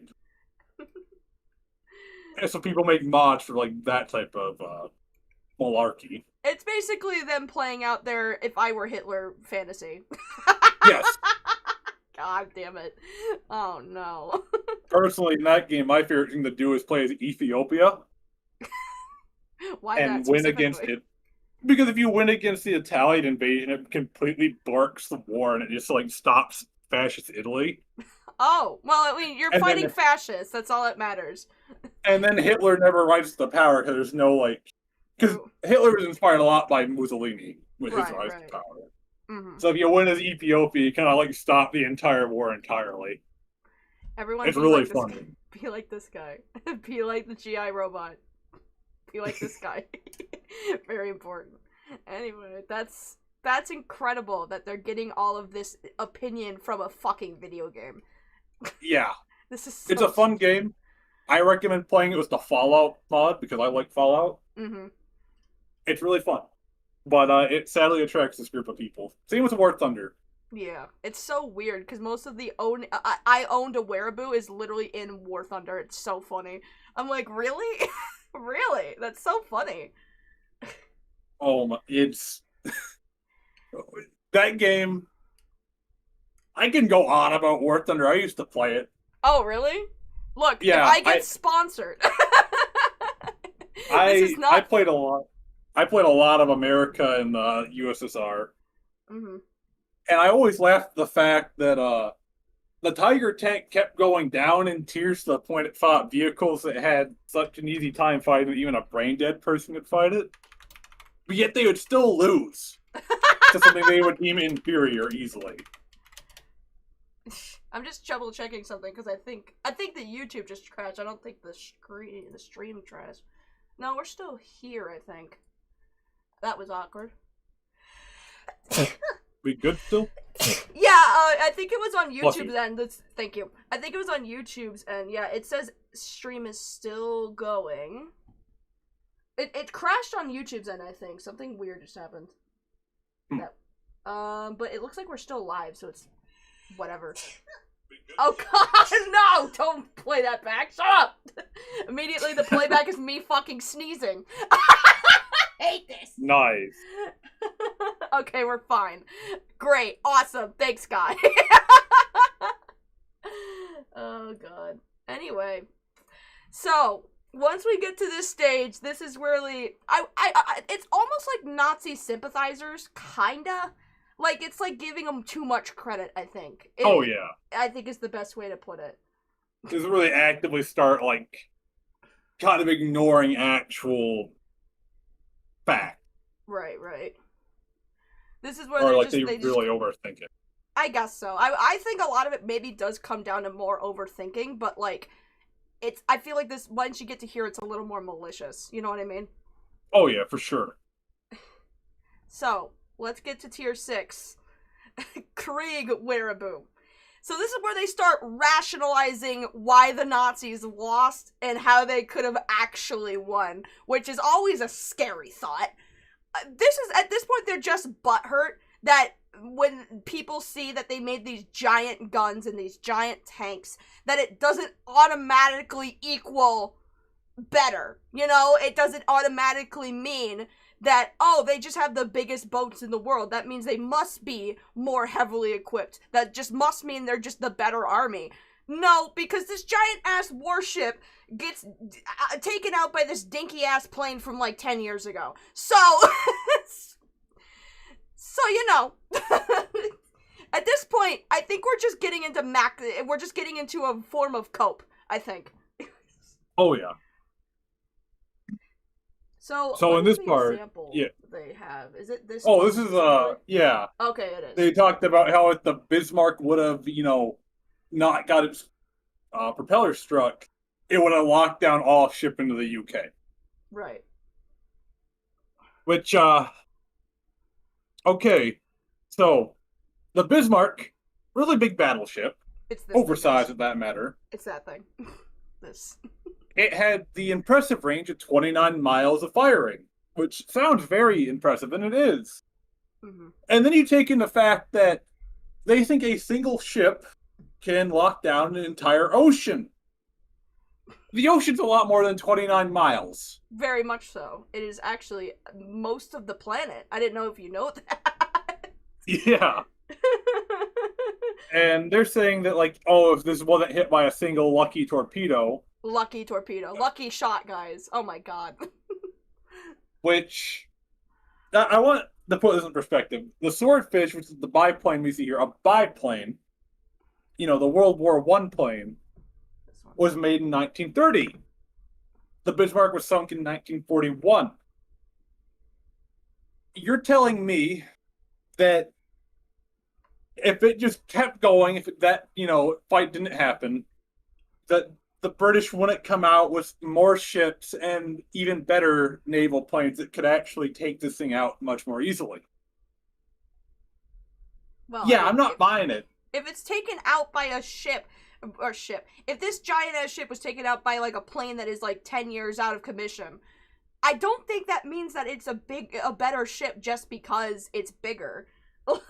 Like someone has already said in the chat, people forget that bigger equals more upkeep. That's so true. Like, oh yeah, this thing's a nightmare. That thing's huge. It looks like a city on a boat. That's not even the biggest ship of World War II either. That's the funny thing. I have a big dick, so that must mean I win war. Yeah, basically what they thought.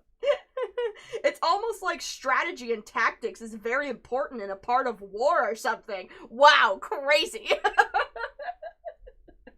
Funnily enough, like the Bismarck and the Yamato, some of the biggest ships in like World War II, were both sunk in a similar way.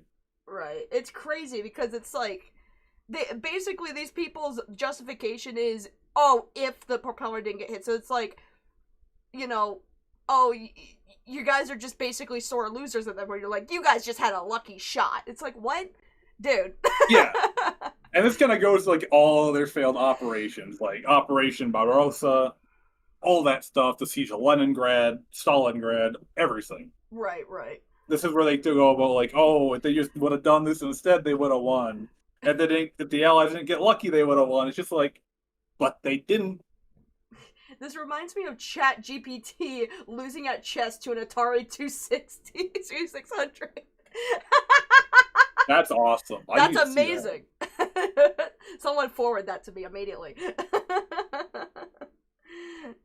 That's so funny. So, by the point you get to here, you're kind of just like you're kind of at this point entertaining, maybe I would call like Nazi war fan fiction, right? You're just being like, well, this could have happened if this could have. You're basically rationalizing like a Nazi butterfly effect. Once you get to tier 7, you're at this point, you're coping on things that do not exist. You're coping with shit that they never made to rationalize, not even rationalize, just be like, oh, they could have won, should we put in this thing? This is a hyperfixation of theoretical Nazi prototypes and honestly believing that they could have actively helped win the Nazis win World War II. And at this point, they're just actively choosing to be ignorant. Because this is a prototype tank, if you can explain. That's not as a you've tank, explained what them. the hell? Or not plane, sorry. Where's the tracks on that thing? They have, like, little... Most planes have, like, little wheels. Yeah, those are tracks. Whatever. Alright. So, what we have here, class, is the ME-262. It was a prototype jet plane. It had 2 jet engines under the wings, and it carried, I believe, 4 cannons on it, like autocannons. And they genuinely believe that this plane, if we're put into service in like 1942 or so, 1943, I believe. Mm-hmm. Yeah, 1942, it would have completely changed the war. They failed to realize that there's a reason why this thing wasn't adapted. This thing had a plethora of many maintenance issues. It was very, very expensive to upkeep.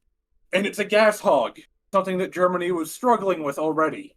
Did they ever actually, like, make this thing, like, actually, like, build it? Or is it just, like, in, like, the blueprint stages still? I believe 2 were made. They made quite a few jets. I think this one was made.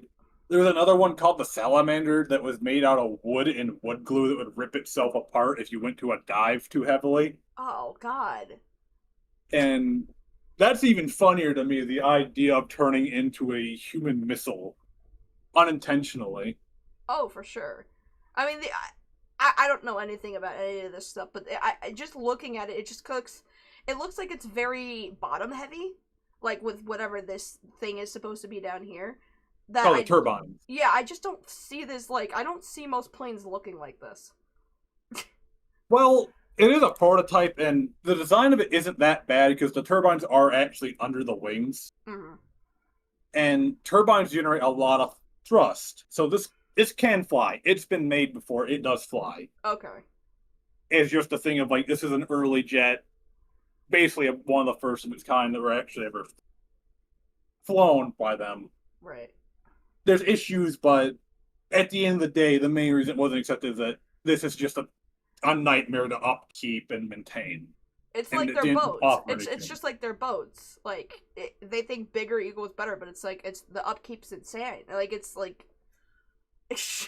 How did anyone think that this stuff was going to help them win any wars when they're overbuilding, I think? Like, they're just making them too big. This is too big. Well, I mean, the thing without the size of a fighter, actually. It's not too big. Okay.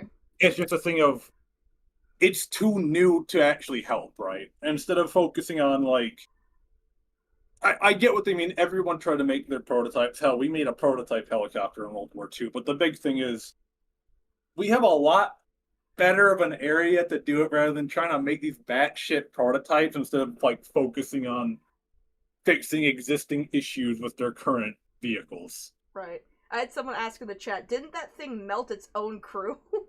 I mean, if it's just a prototype, I don't think so. I think the Salamander melted. I'm not sure. It might be the ME2 242. I think the salamander is the one that melted its own crew. Because that's the one that would rip itself apart in a dive. It was made out of fucking wood and held together by wood glue and dreams. It's the equivalent of we'll put it together with duct tape and hope and pray. Yeah. And they argue the wood design was a good idea, but no, it's because Germany ran out of fucking resources while they did it with wood and wood glue. Oh, Jesus. Okay, this so one this here, isn't even though, a joke. This is just real. This isn't even a joke anymore. Yeah, this one on screen is held together by, like, metal and aluminum because early war. The salamander late war, though, was wood and glue, and that's funny. That's hilarious. So, at this point, we're just talking about things that went into production, I'd say, but, like, never got implemented in war, and now they're just, like, having wet dreams about planes that would have helped the Nazis win for some reason. Not sure why you would ever want to imagine that, or ever have a dream about, like, hypothetical scary jets that actually worked. Not sure why you'd ever want to do that. Jets. Well, yeah, I'm saying Yeah. jet because that's what's on screen, but, like... Yeah. We're talking, like, all their magical weapons, like V3 rockets. Their space lasers. The mouths in the tank. Yeah, space lasers. Stuff like that. But it doesn't get as crazy as soon as you get into tier. I forgot I put this in here. How did you forget about that thing? I forgot! So we get to tier 8, everybody. Gobblesboo, is that how you pronounce it? Did I say it correctly the first time? Yes. Okay, so this is named a playoff off of a guy named Joseph Goebbels, who is a Nazi propagandist. This is where we have officially reached maximum cope. Once you are here at, like, tier 8, you're a neo-Nazi. Like, once you're here, there's no going back. So, this is basically, the example they give in the list is, one of the beliefs of a Gobblesboo is that if Nazi Germany did not surprise attack the Soviet Union, because back then Hitler and Stalin were on relatively good terms, they were fine, up until they tried to invade or they did some counterattack or whatever. If they didn't do that, they would have won the war. That's their magic word. That is, almost everyone at this tier will always say, well, if Hitler didn't attack the Soviet Union, they always start with that. Right. That's their, like, main argument. I mean, how is that, like, incorrect, though? Because if Stalin and him were friends, would there be a likelihood that Stalin would have ever taken Hitler's side on anything? Like, war-front-wise? No. One huge thing that is not talked about, but there was the Finnish versus Rus war, where Russia invaded Finland. Mm-hmm. It was the Winter War. Germany supplied Finland a lot of vehicles. And that's because Germany actually wanted to test out their vehicle without being involved in that war against the Soviet. Right. Unless something crazy happened, they were never destined to be allies. Gotcha. Was it just because, like, Germany was, like, more aligned with, like, Soviet enemies than they were the actual Soviet Union? Like, they were cool, but, like, it was, you know, they had too many friends gathered in too many places. Their ideologies just collide too much to the point where they could never be allies. Right. Echo with the 99 cents, thank you.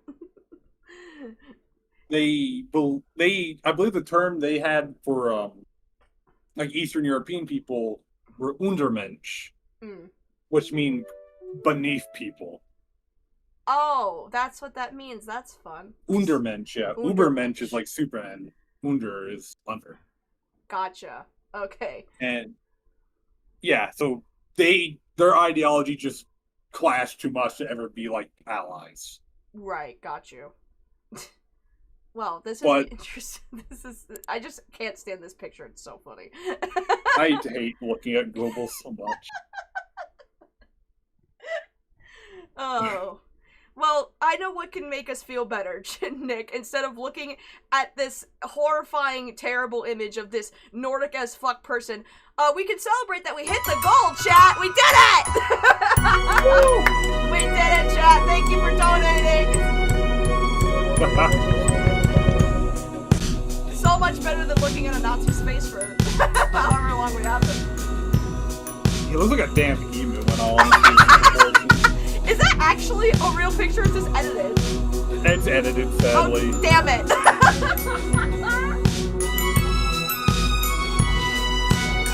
It's sadly an edit. I mean, he doesn't look much better. Nick, this is so exciting. You get to be here for when we reach a bubble goal for the first time. This is so exciting! Chat, as you all know, during a Lazy Bedhead live stream, I shoot you in the face with bubbles when you make the goal. And now, I get to shoot Nick in the face. Not that he's physically here, just in spirit. Echo with the $10. Thank you for donating to the Lazy Bedhead live streams, Lazy After Dark. Because of you guys and your contributions, I can now fund my cult. Here are your bubbles. Whee! Bubbles! I need to get 2 of these. I need to, like, double team it with my chat and just launch bubbles in their face. I don't know why I haven't yet. I should. Also, why am I so low in this chair? Did you break it, Chief? No, the spring on it, like the lift thing, is broken. So Oh. Casually I will be shrinking in the chair. Anyway, congratulations, chat. We made it. We did it. We got bubbles launched in your face, which is infinitely better than dealing with Nazi propaganda, I would say. So, wait. I'm sad that this is edited. I'm sad this is not a real thing. This is upsetting. I mean, he doesn't look much better in reality. No, still. He doesn't, but the receding hairline would have been really funny. I think that, hold on, let me double, I think the receding hairline is true. Yeah, the receding hairline's not much better in reality either. Damn. Like, if you take a look at that hairline okay, still. Hold on. Hold on. Oh, I just noticed his ear isn't edited either. His ear actually is just kind of like bent back. Oh, that's not the part of the edit? Oh my god. His ear is just bent back, like, what the? Okay, hold on. I have to do this like this so that I don't show any of your Discord information. Is there a way I can zoom in on this? It's a very small image, hold on. Alright, so chat, that's an edited image. This is the real one, in case anyone is curious. Ooh. Fucking... His hairline ain't much better. Dracula looking ass. Dracula Wooden's Peak looking ass. And his ear is all fucked up. What is that? I don't know. He's an elf. I can't tell. He's an elf. Shut up. This man does not represent me in any way. Shut up. Oh, God. Oh my, you just made me. I'll have to get sidetracked on something that's really funny. Okay, go ahead. All right, this is completely off topic, but who here knows about, like, Vampire the Masquerade, right? It's the game, or the show, or the vampires. I know it. Yeah, it's a board game of the World of Darkness. Cool. They like to tie in a lot of vampire lore to, like, real life stuff. Mm-hmm. Not Wehraboos, just people. In their lore, Heinrich Himmler was a vampire. What? Wait, I thought you were kidding. No. This is part of the actual lore. You can look it up. It was asked multiple times if Hitler is a ghoul, and they said no. But throughout history, Heinrich Himmler is a vampire canonically in the World of Darkness. I'm saying that with as much of a straight face as I can. I'm not. Who put in Dracula Flow? Do not associate that brilliant man with this. What is wrong with you? Wait, that's so funny. It is. It's so funny. Dracula would never. That's so true. I love that this got completely sidetracked to just talking about vampires. I've been kind of fixated on Vampire the Masquerade recently. I like it, and I learned about that, and I thought it was the funniest shit ever. Theoretically, all Hellsing is Nazi vampires, so, like... Dude, I loved Hellsing at Bridge. Hellsing's great. Oh, it's so good. It's me and my brother Shane used to quote it back to each other, back and forth, and it was so funny because we could recite episodes the entire way through. Echo with the 199. What the fuck were they smoking? Meth, actually. You may think that was a joke, but no. Meth was a common thing in the Nazi Germany ration. It was? I'm not joking. Hitler was also on meth, by the way. He was prescribed meth. Guys, it's just like Elon Musk and bath salts. It's the same thing, guys. Wait, no, not bath salts. He's on fucking ketamine. My bad. Well, same thing. Fent. Fent. Where's my Fent? Have you seen my Fent? Boo, have you seen my Fent? I remember saying that all the damn time. You were so high, and you would say it to everyone in the hotel room. Do you remember the presentation you gave when we were playing that Jackbox game? No. It was the presentation game, and you got up there. Cross-faded. You were cross-faded as shit, and you gave a presentation that was called "I Want to Fucking Kill Myself." I don't remember that. That's funny. So funny. It was so funny. If you ever want to imagine Mints talking about wanting to kill himself with crossfade, there you go. That's basically what happened. That was so funny. That was so funny. But do you want to talk about something that's not as funny? Let's talk about Tier 9. Yeah, okay, so this is... Schultz Gobbleboo. Schultz Gobbleboo. It's a mouthful. It's truly a mouthful, isn't it? Oh, yeah. So, Schultz, which means lead or head. At this point, these people are just making up their own propaganda. That's just ignoring any facts and logic. These are the opposite of Ben Shapiro in more ways than one.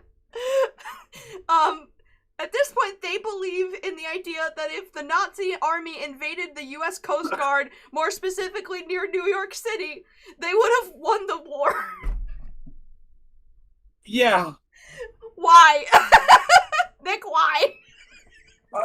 I can't tell you. This doesn't make any sense. They're basically saying, yeah, Germany could have went through the entire ocean unopposed by the UK or any other allies and go to the East Coast for all the naval defense we had to stage a landing invasion, somehow keeping supply lines and troops and all their shit reinforced in a country full of a bunch of people with guns. And go like, nah, we'd win. Also, Canada and like any South American expeditionary troops would also probably go like, yeah, no, we gotta kick these guys' ass. Ben Shapiro is so funny. Ben Not Zero is also incredible. So, this is obviously a crazy image. This image looks insane. It almost looks AI generated, but I'm sure somebody photoshopped this for real. This is way before AI could do anything like this. So yeah, this is unfortunately made by a real person. Why? This iceberg is old. It is old, but like, I just can't imagine. I mean, at this point, I think, because people kind of take reference to how Hitler made certain, like, enacted certain laws to kind of, like, defund the average German citizen so they couldn't fight back against their fascist government. And they kind of took reference to what he would do in reference to, like, how you would kind of disable a people's. And they do that a lot with, like, even this current administration, like, how they take away certain rights and then they take away your guns. The German people, by this point, did not have their own guns and weren't allowed to keep them. And this is Nazi Germany with that concept in mind, like, we're gonna, like, de-gun all of our citizens, and we're gonna head to a country that is chock full of people who are Second Amendment dick suckers, and we're gonna totally win, guys. It's like, have these people never been to America? Like, no. Alright, I got another story for you, alright? Cool. This is a real story. Well, this really proves it. They had they tried to commit a war crime where they tried to indict friendly fire upon Americans, right? Ah. How did that And go? they captured U.S. uniforms. They got like a handful. They could only get a handful of Germans that could even speak English. And they tried to indict friendly fire. And they even want to capture. They even want to use captured tanks. Well, they don't have any. So they took a Panther, which was their main tank, and dressed it up as an American M10. Which they look nothing alike as tanks, really. Look, I don't see how So this they could possibly go wrong at all. I fail to see how this could possibly go wrong. They cut off the cupola, which is what you don't know is the okay, so the M10 was an open-top tank. It did not have a roof on the turret. The Panther does. So what they did to hide it, like, not being open-top, is they cut the commander's cupola off, which is basically the lookout tower, effectively blinding the commander because he can no longer see. Cutting the muzzle brake off so the gun will now not function properly. And adding more armor to an already overweighted chassis by putting sheet metal on. It did not work out. I don't think it would. I don't know much about tanks, but that just sounds really dumb. I also believe there was another incident. Did they circumcise the tank? Yeah, they did. They stripped of its poor, This sounds like a Monty Python skit. So true. So true. There's another really funny incident, too. I believe it was Patton that did this one, but there was rumors of, like, German infiltrators in their ranks at a checkpoint. And what he did is he made it so the only guards there were African-American troops. And they said, kill any white guy that walks past this point roller for now, alright? Right. Because the Germans, big shocker, didn't really have any African-Americans in their ranks. Wow, really? I wonder why. And that was a really funny thing in history, is that Patton just like, alright, if anyone's white, ice them. Jesus. God. I guess this is a pretty good question to bring up. How old is the average Wehraboo? Oh my... At this point, I'd probably say they rank... Oh, here's the sad thing, alright. Wehraboos, sadly, have seemed to be growing more of a recent thing. Really? And I've seen people who are maybe like 12 or 14 fall into this rabbit hole. Oh, man. That sucks. And, like, a lot of them, I'd probably say, like, when I was growing up, they're also around my age of, like, 15 to even, like, 20. So there might be people in their 40s now. That still believe this shit. Yes. Oh, that's awful. That's so shitty. It's almost like how, like, when I was, like, in anti-SJW spheres, how we almost fell into the Groiper rabbit holes, if you know what that is. Yeah. Oh, God. My dad unironically buying a Keck flag was probably the most embarrassing thing that I could ever imagine. I'm sorry. I'm sorry. I don't be. I deserve it. Big shocker. The Nazis don't welcome melanin. So true. DIY Hitler Youth is crazy. That, I mean, to be fair, this rabbit hole does kind of feel that way. It kind of does. I'm not gonna lie. I don't know why. There's a huge demographic of, like, young Wehraboos in, like, the Philippines of all places. Really? I've noticed. What the fuck? Yeah. Yeah. I'm not kidding either. You know what? It has to be because people believe that fucking Hitler didn't actually kill himself and he escaped to South Africa or Antarctica or the Philippines is in Asia. Oh.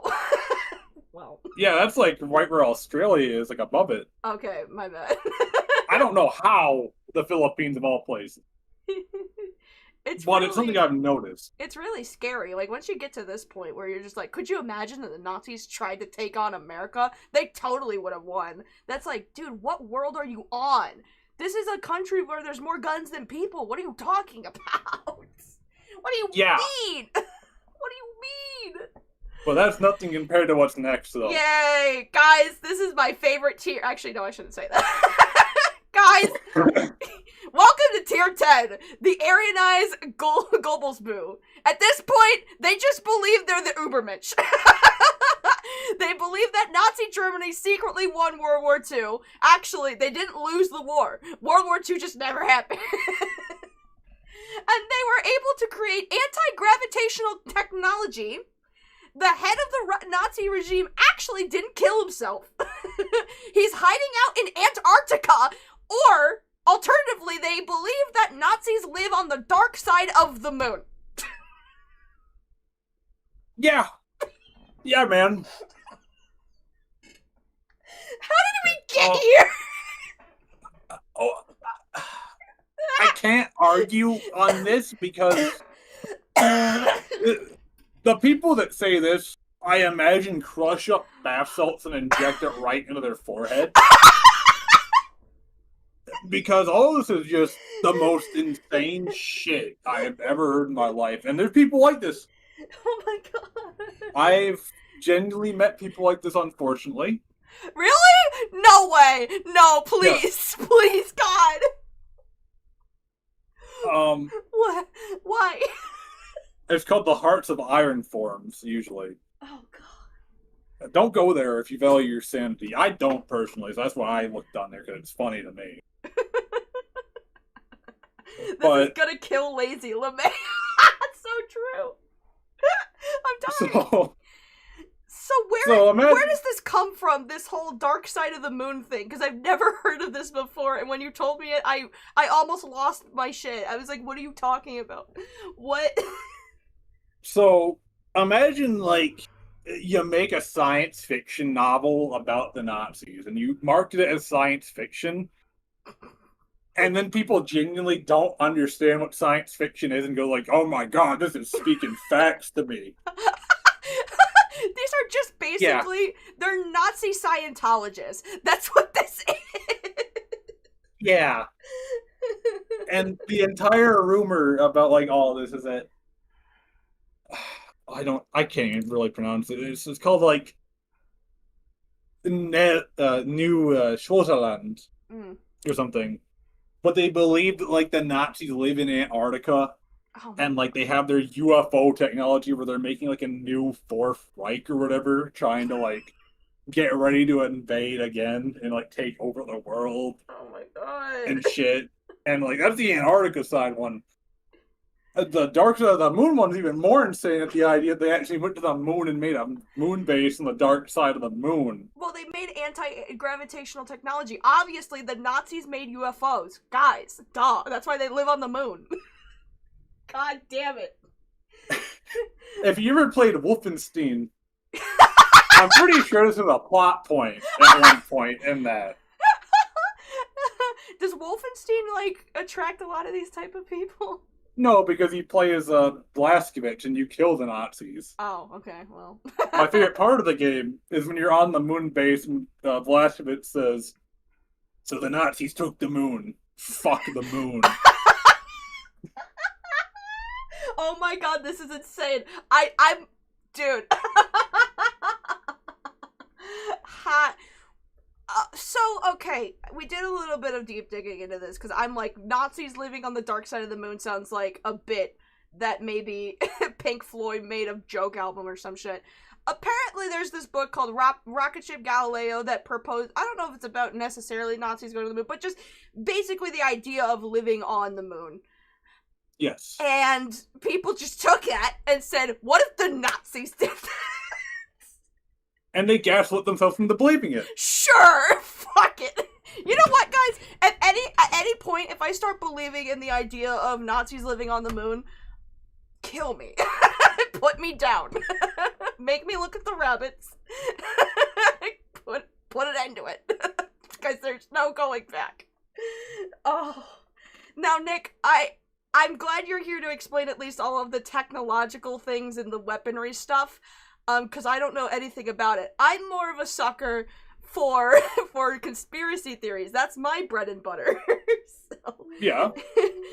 Basically, Ghosty with the $5, thank you. As someone who became aware about this community through a Wehraboo friend, I'm sorry.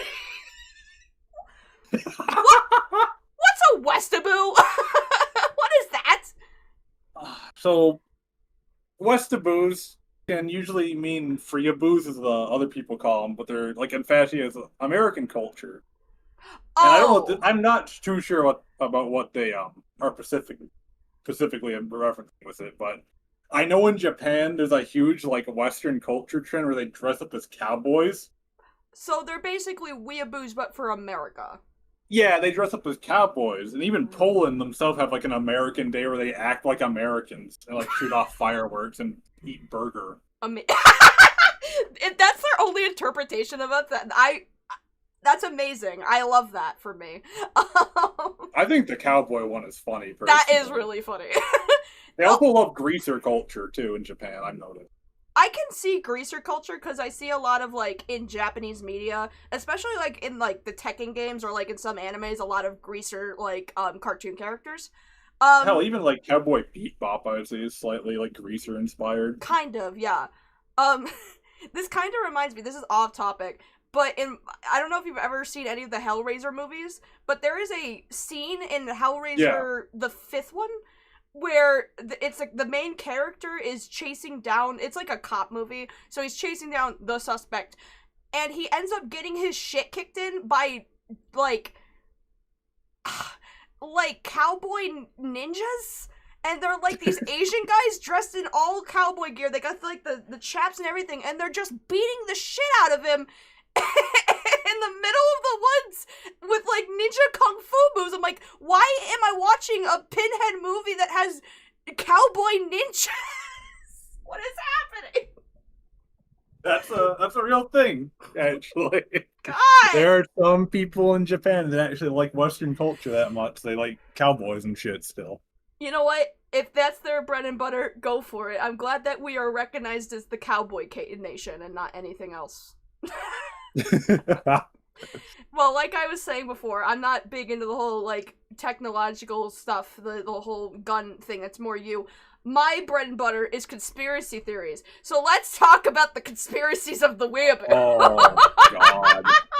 Chat, what if I told you that Hitler never killed himself? He actually lives in Antarctica in a secret ice base. Or maybe it was South America. Or Europe. Fuck me, I guess wanting for some consistency is asking for too much. So you know what's crazy was that when I was in middle school, I did hear this rumor that Hitler never actually committed suicide. It was kind of a popular thing for us to kind of joke about, like, guys, he's actually still alive. It's like Tupac, and I'm like, what? Well, Tupac's just trapped in a time prison. Hitler is dead. Hitler is dead. It's crazy that they have, like, this whole display of, like, different ways he could have disguised himself, because in every single new iteration, his eyes get buggier for some reason. What the They kind of do. Why do they make his nose more narrower? Unless if that's just the shadowing. It just looks more, like, crooked. It's so funny. I love that one of the disguises is just making him look like Stalin. That's... I don't like the pure shaved one either. I really don't like that. Naked one. Hitler. Naked Hitler. Naked mole rat Hitler is funny.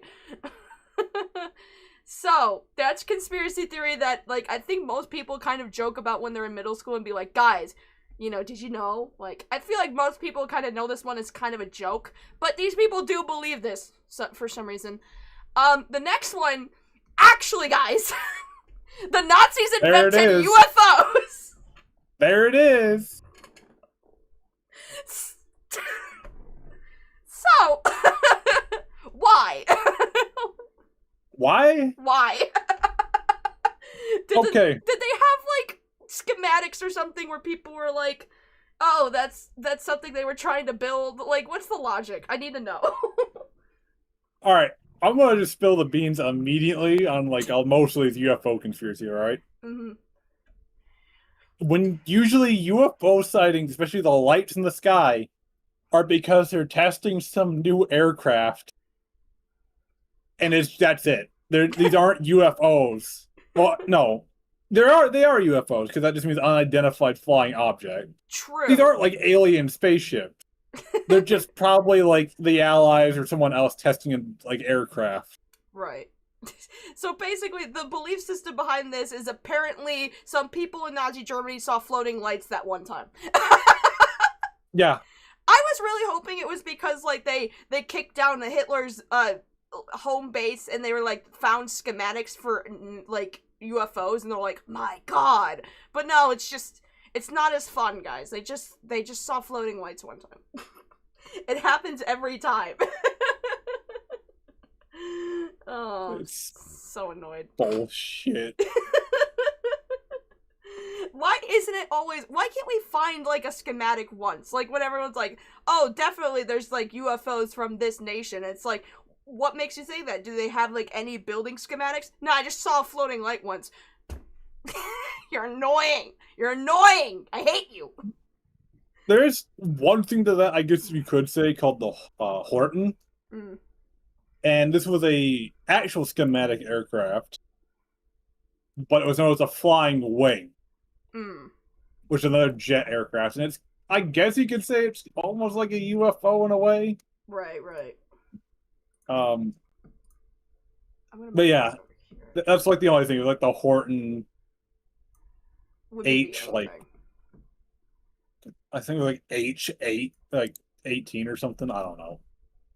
I just think it's funny that every time there's a UFO conspiracy, it's always because lights in the sky and not because of little, like, I remember when I was a kid, my dad was he was talking to his brother about his job, and he was showing him pictures of what they're building, because my dad makes airplane parts. And there was this one thing project that they were building that was disc-shaped. I'm not sure for what craft or whatever they were making, but my dad was joking, like, oh, this looks like we're building a UFO. And it was kind of funny at the time, like, yeah, my dad builds alien spaceships, like, for a meme, but I'm sure it's probably just for, like, some test craft or some shit. I don't know. Every single time there's ever a UFO conspiracy, it's always lights in the sky and not because anyone tried to build anything. Can someone just please build a saucer once? I would love that, please. That's what I'm asking. How about this one? Because the Nazis were able to create UFO technology, they were able to escape persecution of the Allies by flying into space and living on the dark side of the moon. Bullshit! AKA the plot of Iron Sky. There is no merit to this anywhere. And it's just honestly some guy who's high on bath salts probably making this up. I don't know how. Have you ever seen this movie Iron Sky before, or no? No. I haven't either, but it looks really fucking stupid. It looks like something you'd see on Spike, like, late at night, you know? This Like, looks like a Tubi movie, straight up. Like, it kind of does. I can imagine Logan Paul actually on the very right there. one of these characters, I can't tell if it's this one or this far right one here, kind of looks like Elon Musk a little bit. A tad from afar. Oh, the blockhead guy? Yeah. Kinda. Oh my god. Wait, why is the lady in the front cunty? Shut the fuck up! Shut up! Oh my god. Shut up! The Reich Strikes Back is insane. This is so funny. Alright, well, this is dumb. I don't think we need to predict that they do not live on the moon. Well, how about this one? World War Why II did you put the forbidden one? could have never happened! How the fuck could Japan bomb the United States when it's on the other side of the Earth disk? This isn't actually a Wehraboo thing, it's a flat Earth thing, I just thought it was funny. I sent you this for a joke. You put the forbidden one back in, dude. It was funny. What? No, it's stupid. This image here. I hate it. I hate it so much. We need to do a stream just laughing at flat earthers at some point too, because this is really funny. This is really stupid. I genuinely don't know how anyone can think like this. This right here. Oh god. God forbid a lesbian say anything.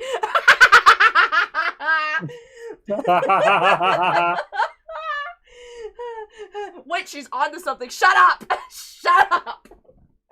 God damn it.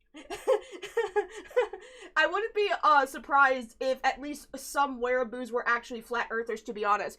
Well, to be fair, there's also like a really weird subsection of like people who are like neo-Nazis or Nazi sympathizers or Weeaboos and Satanists for some reason. I don't know why. Okay, the Satanist one I can actually explain real quick because we didn't actually touch on this. I don't think we do. No, we don't. Please do. You talk. Okay, so this one is going to sound batshit, but it's an actual thing. Oh, God. The Nazis actually had occult divisions. Huh? Where they genuinely... Okay. Pardon? The Nazis genuinely believed in some supernatural. Alright. There were occult divisions of the SS, which is like, you know, they're big bullshit boys. Mm-hmm. And they actually travel around the world. If you ever seen Indiana Jones, Right. They're not completely making those stories up. They actually did try to look for the Ark of the Covenant. They did actually try to look for biblical artifacts and other occult objects. What is the real society? Shut the guy! No! No! And let me get the actual like unit name in case anyone wants to like deep dive deeper. Everyone's just like, yep. Like I look over the chat as you explain this, and they're like, oh yeah, I've heard of this. What do you mean? What are you talking about? The Fool Society, as it was called. Oh my god. These people are a lot more nuts than we think, Lazy. It's so true. So true. What? Yeah. I mean, okay. So, yeah, there were Nazi cult guys. When you're on the Lazy Bedhead show, nothing is impossible. Why not? Fuck it. They're the ones this is where, like, the actual creation of the Nazi UFOs even come from, was from the occult, because they had, like, the Vril-powered UFOs, that they call it. Great. Perfect. Awesome. Thanks. I bet that they believe they're God's chosen people, too, or some shit. Oh, well, yeah, of course. How Oh can they my not be? That's how they lost, you know? That's why they're so flammable. What do you think the Ubermensch is? It's God's chosen people, obviously. That's why they're so flammable. That's what we know. Oh, God. Why? Alright. No more conspiracy theories. My brain hurts. Now, I'm sure you're probably asking some very normal questions at this point, chat. Such as, what the actual fuck? Why? What is wrong with you? Is the stream getting monetized? The answer to that question is no. So let's talk about some more history. Let's talk about this guy. So this is Aaron Rommel. He was a German field marshal who served in the Wehrmacht. Is that how you say it? The Wehrmacht, thank you. Basically, Nazi armed forces. This is where the clean Wehrmacht myth comes from. Is this fucking guy. So he was a close friend and ally to Hitler. And basically, Metal Man with the 2, I'm back, Lazy, has been radicalized yet? No! No! No! Yeah. God, no. So, the theory goes, right, is that this guy was implicated in an assassination plot against Hitler. So, because this guy was, like, a really high-ranking field marshal, they were like, oh, killing this guy is not gonna be great for morale. So they pulled him aside and said, hey man, we think you tried to kill the Fuhrer. You can do one of two things. You can either turn yourself in or you could kill yourself, which he did.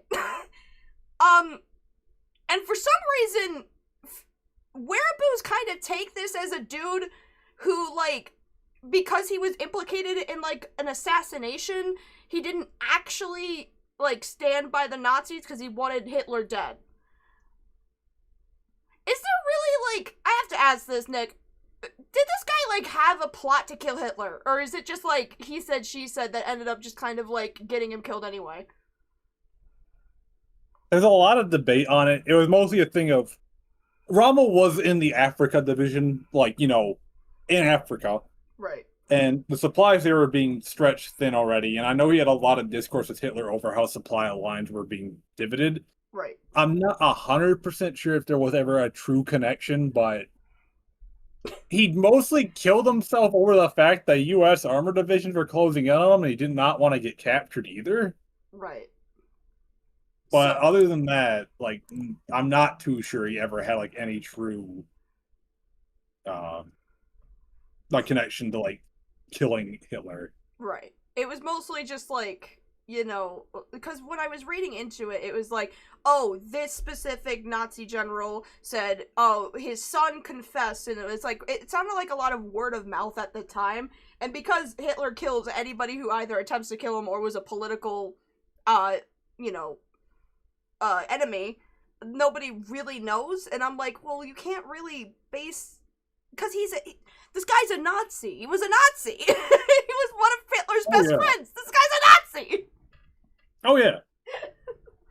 But something weird happened with this guy, basically, when it comes to how Wehraboos view him, and a lot of that comes from how he was treated after his death.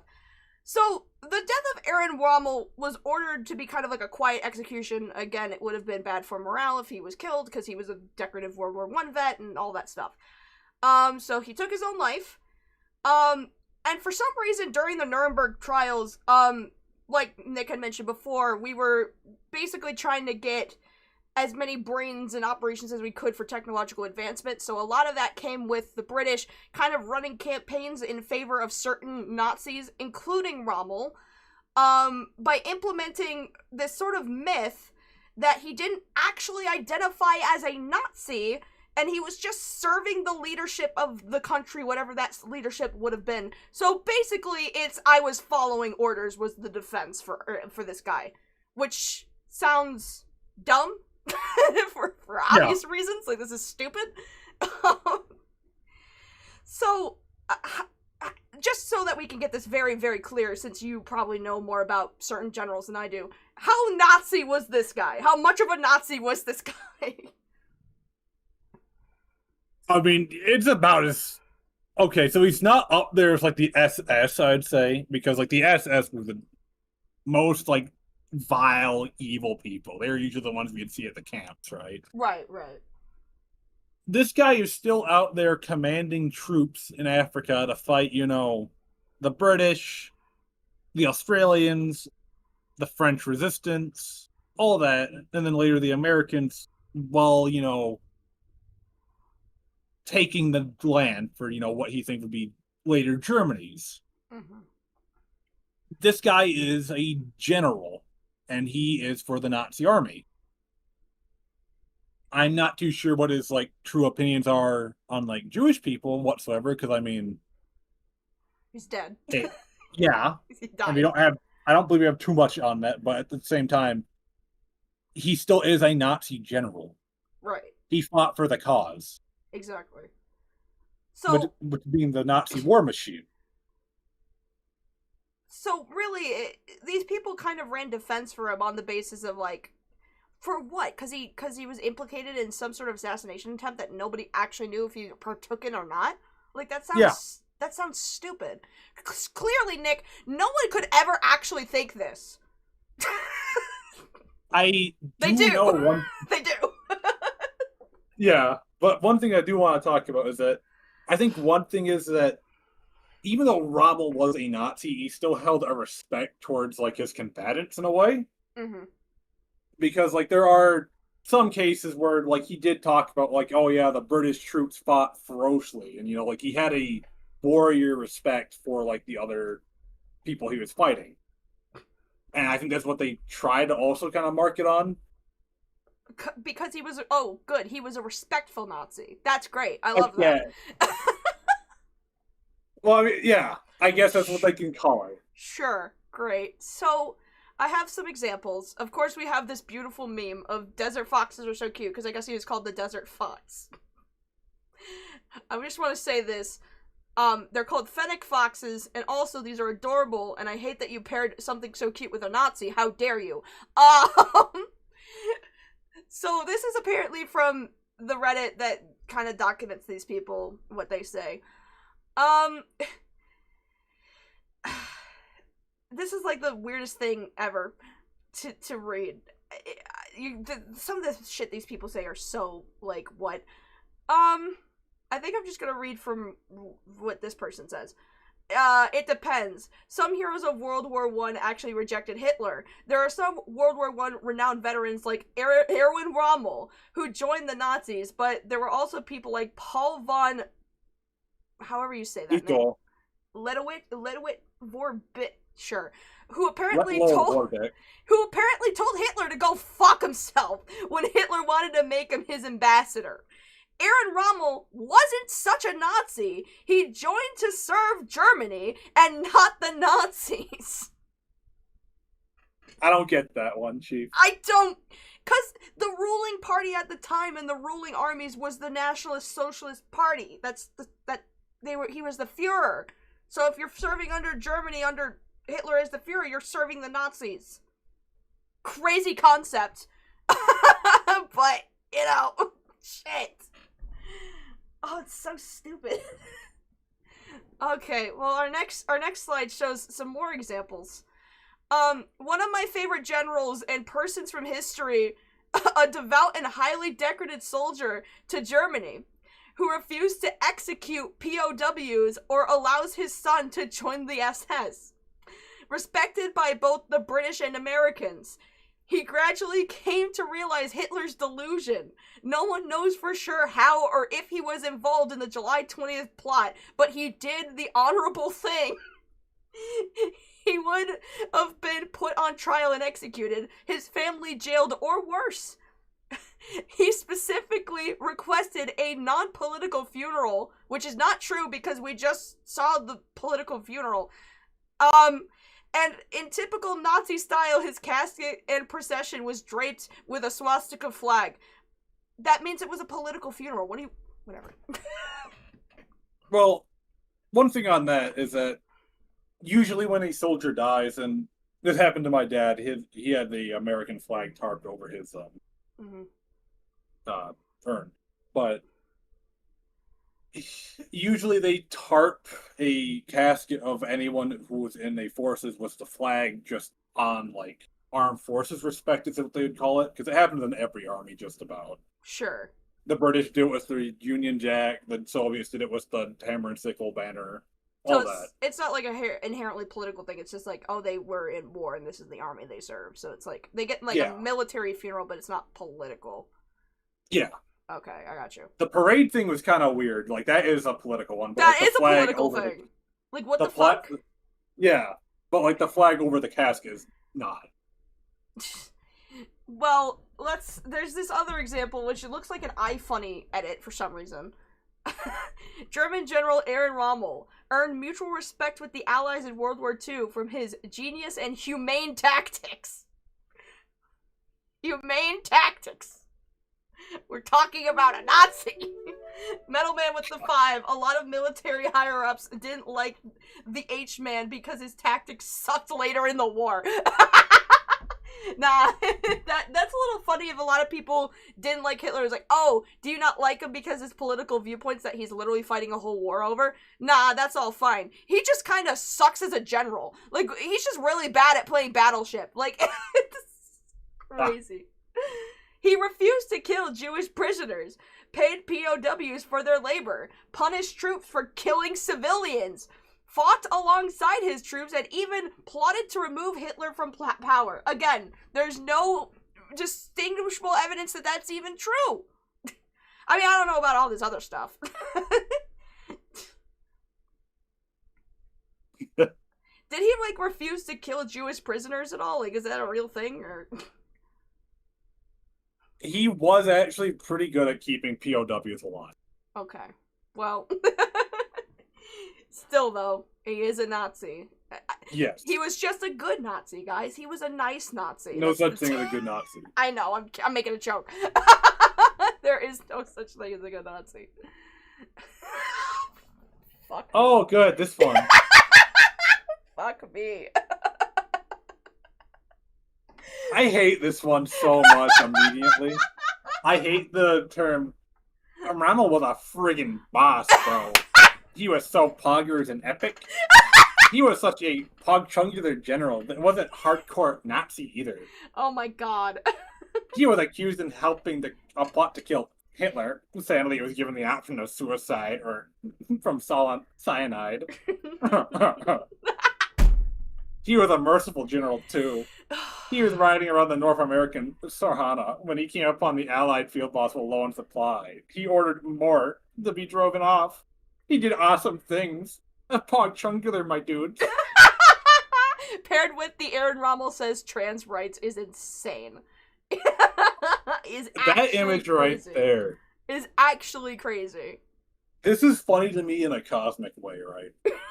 It's like I am full of support of everyone, right? As long as it's you and you're happy with how you are, go for it. But right here, this is funny to me in such a cosmic way because these people, like the Nazis, would be so against any of this that being displayed as like an icon for it would make them roll in their shitty casket in hell for all eternity. I feel like it's kind of a karma thing. Right? Oh, yeah. It's very much like the Felix Cypher person we're talking about. If they were being paired with, like, memorabilia, like trans rights, which obviously the first thing that the Nazis did once they rose to power was burn any LGBTQ books and research. That institute that was doing, like, transgender research, they immediately burned that to the ground and killed everyone there. Like, it's kind of a karma thing that, like, in modern day we kind of pair Nazis with it. And we draw gay fanfiction of Nazis. It's a little funny in, like, a karma kind of way. Oh, yeah, that's why I laugh at it. GI robot intensified. Yeah. You know what? I'm glad he's here. I'm glad he's right next to me. Oh, goodness. So, I think it's important, since we've been talking about this for a bit, about the belief system, you probably are hearing all of this and saying to yourself, guys, these are just neo-Nazis. And that's, yeah, I get that reaction, but, like, I think there is kind of a distinct difference between something like a Wehraboo and a neo-Nazi, right? Yeah, there is. What would you say that a big part of that would be to distinguish the two? If we ever to meet somebody who's being Nazi sympathetic, how do you tell the difference? Well, one huge thing is, like, you can have a bias in terms of, like, oh yeah, the Germans had, you know, the coolest equipment of World War II. I like their weaponry and their vehicles a lot. Mm-hmm. I don't really think it's a neo-Nazi because, like, they're not saying, like, anything about people being inferior. They may talk about equipment being inferior, but they're not directly talking to a person or, you know, a group of people. Sure. And I think there there's are a a big lot of difference. neo-Nazis. I think there's also a big difference between someone who's, like, fascinated with, like, weaponry and guns, like, being just a gun nut, versus someone who's a neo-Nazi. Although those, sure, they can go hand in hand, but I think that, like, when someone's like, I really like guns, I really like this gun, it was made in 1940s Germany, it's like, oh, does that mean you liking this gun makes you a Nazi? It's like, no, it's just they like guns. They're a collector. What do you... Now, if you were collecting Nazi memorabilia, I might ask a few different questions. But I think there's a big difference between, like, guns and, like, collecting swastika flags or some shit. Oh, my internet's back. Cut out there for a second. He died. He died. TF2. Heavy from TF2. Come back. Come back. No. Hello? Hello? Okay, you're here. Am I good? No, you're good. You're fine. All right, internet cut out for a moment. No, you're good. You're good. But yeah, not every neo-Nazi is a Wehraboo, and not every Wehraboos is a neo-Nazi. There is a fine overlap point, though, eventually, where Wehraboos usually cross over into neo-Nazism.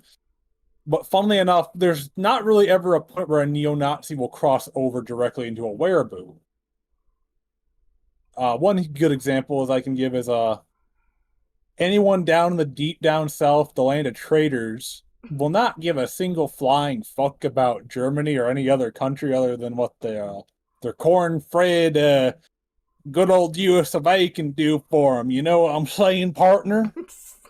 I don't like that you do that super well. My family, deep parts of my family come from Virginia, all right? Oh, okay. Well, It's kind of My grandmother used to be a moonshiner, alright? My Damn. great-grandmother. Respect to great-grandma, I won't say shit. She had a sawed-off shotgun in her purse till she died, I remember that. Nice. Honestly, sometimes I wish I had shotgun grandma. I don't have shotgun grandma, I just have dressmaking grandma, which is cool, I suppose, but not as menacing. But there's also, like, a point where it's just, like, are Wehraboos intentionally believing in neo-Nazi ideology, or are they just kind of ignorant? You know what I mean? Where it's, like, the whole phrase that we talked about in tier 3 or 4 of German weaponry is, like, way more advanced in World War II than any of the Allied powers. Like, you could kind of look at that and hear someone say that and go, yeah, I guess, and not really, like, think about it too much. If you know nothing about guns or weaponry and see all these giant tanks and, like, big ships, you can be like, wow, that looks really advanced. And that doesn't make you, like, a neo-Nazi. That just makes you ill-informed. Like, you just look at something at surface level and go, sure, I guess that's right. Why not? Yeah. What about my great-grandmother? Someone just wrote in the chat, based grandma. She was. She ran moonshine. She had a sawed-off shotgun in her purse. I believe her first husband was actually black, which is even funnier back then. Nice! Nice. Are we the baddies? So true. I think we all are in a weird way. But I also think that, like, when we talk about, like, a difference between neo-Nazis and Wehraboos, I think both neo-Nazis and Wehraboos are very much history-oriented. They like the history of World War II. Obviously, that's when they shined. But I think that a lot of Wehraboos comes from, and this is gonna sound weird, grooming's not the term, the correct term. It could be, but, like, it's almost like kind of taking someone who's, like, slightly into World War II stuff and being like, oh, well, let me teach you real history kind of thing. Where people who are, like, super into, like, this whole history of the Nazis will just start teaching people who are just really into history just brain rot bullshit. You know? Yeah. It's... Oh, Metal Man with the 5, thank you. Germany had advanced weaponry because they literally broke the Paris Accords. Wow. They broke a lot of things, I would say. They crossed a bit too many lines, and which is why we hunted them down and murdered them. But I think we should, again, there's nothing inherently wrong with being a history buff. I think people who are, like, watch, like, World War II documentaries, I don't consider them Wehraboos or neo-Nazis. It's just, as soon as you get to a point where you're basically entertaining historical fanfiction, you're rewriting history, and then actually entertaining a hypothetical world where the Nazis could have won the war, that's where you kind of lose me. Like, I'm like, calm down. Relax. This is crazy. Yeah, like, for example, I personally like the MP40. It's a German-made submachine gun.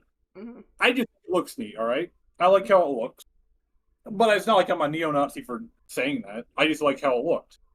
Right. I think it'd be fun to have one, because I can act like I have a captured one. True. That's true. I think it was personally, my favorite fan fiction is one where Germany lost harder. That is based. That's very based. No, but, like, I think even in the Joe Rogan thing, I didn't play the whole clip, but, like, even in the Joe Rogan thing, they had this thing, Bill Burr and him are talking, and he's like, oh, you know what they would do when they would strike down and kill the Nazis? They would take all their guns, because their guns were just better. And it's like... No. No? Maybe they just thought it looked cool. That's not what helped them win the war, was using their own weaponry against them. That's stupid.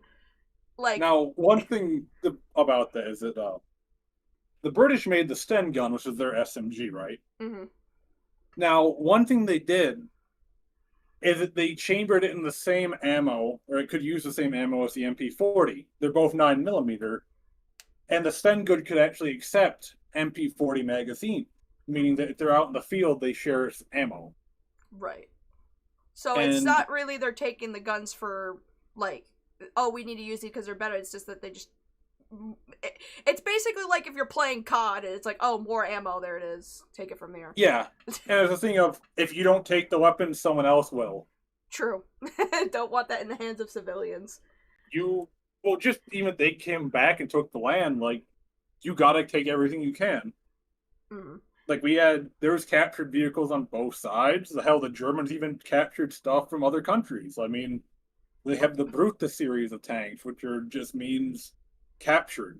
It's just like taking a trophy, really. It's kind of like a trophy of war. It's almost kind of reminiscent of, like, back in, like, medieval times when they would behead people and keep their heads as, like, trophies. It's the same shit. We're just taking their swords.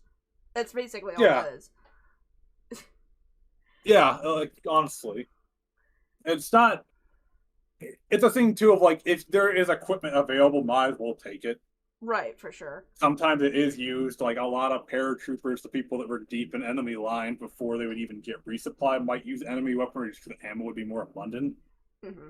But it's not because it's better. It's just that it's more plentiful. Yeah. And also, like, again, if all this stuff is using the same amount of ammo anyway, it's like, it's better just to, like, reuse the resource instead of waste this shit. I mean, sure, maybe somebody would melt it and be like, this was used by a Nazi, I don't feel ethically sound in using it or keeping it for myself, and that's fine and all, but, like, for the people who are just like, I want to keep it for historical purposes, I think that's also fine. Like, I don't think there's anything necessarily wrong with that. I don't think any history should be destroyed, personally. I think it should be preserved, and I honestly believe we need more loser museums of stuff like this. Loser museums, crazy. That's what I believe in. I believe there should be loser museums. That would be pretty cool, honestly. It's like when people do those pop-ups of, like, what white nationalists look like and how they evolve, and they always use the Charlottesville people and their tiki torches and stuff. Even though that was, like, a hotly debated thing. It's like, those weren't, like neo-Nazi white nationalists, but they always get featured in white nationalist museums anyway. Like, it's like, well, if it's in a museum full of losers, I don't know, guys. Like, it's free real estate is crazy. What is wrong with what is wrong with you? Hey, it is. It is. It's not even a lie. That's the fucked up part. But I think when we get into, like, what really differentiates, like, Weeaboos and neo-Nazis, and I see this all the time, because, again, I went on a rabbit hole, right? Weeaboos will often say things like, oh, I liked this gun. Oh, I liked this specific battle. Oh, I think these, like, the uniforms look cool, blah, blah, blah. But they will always preface it by saying, oh, but I don't stand by Nazi ideology, right? I don't actually believe that the Nazis are right. I just think that they, like, have cool costumes, whatever the fuck cool this. Neo-Nazis do believe that Hitler was right. Like, I think that's the big thing, is that they do self-identify, believe, and push for the ideology of Aryan perfection. Like, that's the big difference, is that a Wehraboo can be like, nah, Hitler was wrong, but, like, still enjoy maybe some aspects of World War II. But once I think we talked about this, once you get to, like, tier 6 or 7 is where you kind of become a neo-Nazi. Once you fall for the propaganda, that's usually when. Right. Because like, the globalist cheer is, propaganda. Like, I think most neo-Nazis fall for the propaganda because they believe in it, though. That's one of the big things. It's like, oh, this propaganda gets to me, it speaks to me, I think it's right. Then you're a neo-Nazi. Like, that's where you get into that point where it's like, oh, you're in this is the point of no return. Like, this is bad. Yeah, and it's really bad when it does actually kick in. Yeah, especially when it's any propaganda is trash. Never fall for propaganda. Mm-hmm. No matter who it's from. Because shit like this happens. If propaganda is there to poison your mind, and it's there to make the opponent look bad no matter what. I mean, unless if it's a Nazi. I will fall for any anti-Nazi propaganda. Oh, yeah. But that's different, guys. Totally different. So basically, we'd be a little bit hypocritical, but it's fine. That's whatever. Look, we could be hypocrites on the internet so long as we're self-aware of it. Oh yeah, I know. So basically what we're trying to get at is not all Wehraboos are neo-Nazis, not all neo-Nazis are Wehraboos, but they're both fucking stupid, right? Oh yeah. This is the dumbest thing we've ever heard in our lives. Both of them are single-cell organisms, so I mean, yeah. Oh boy.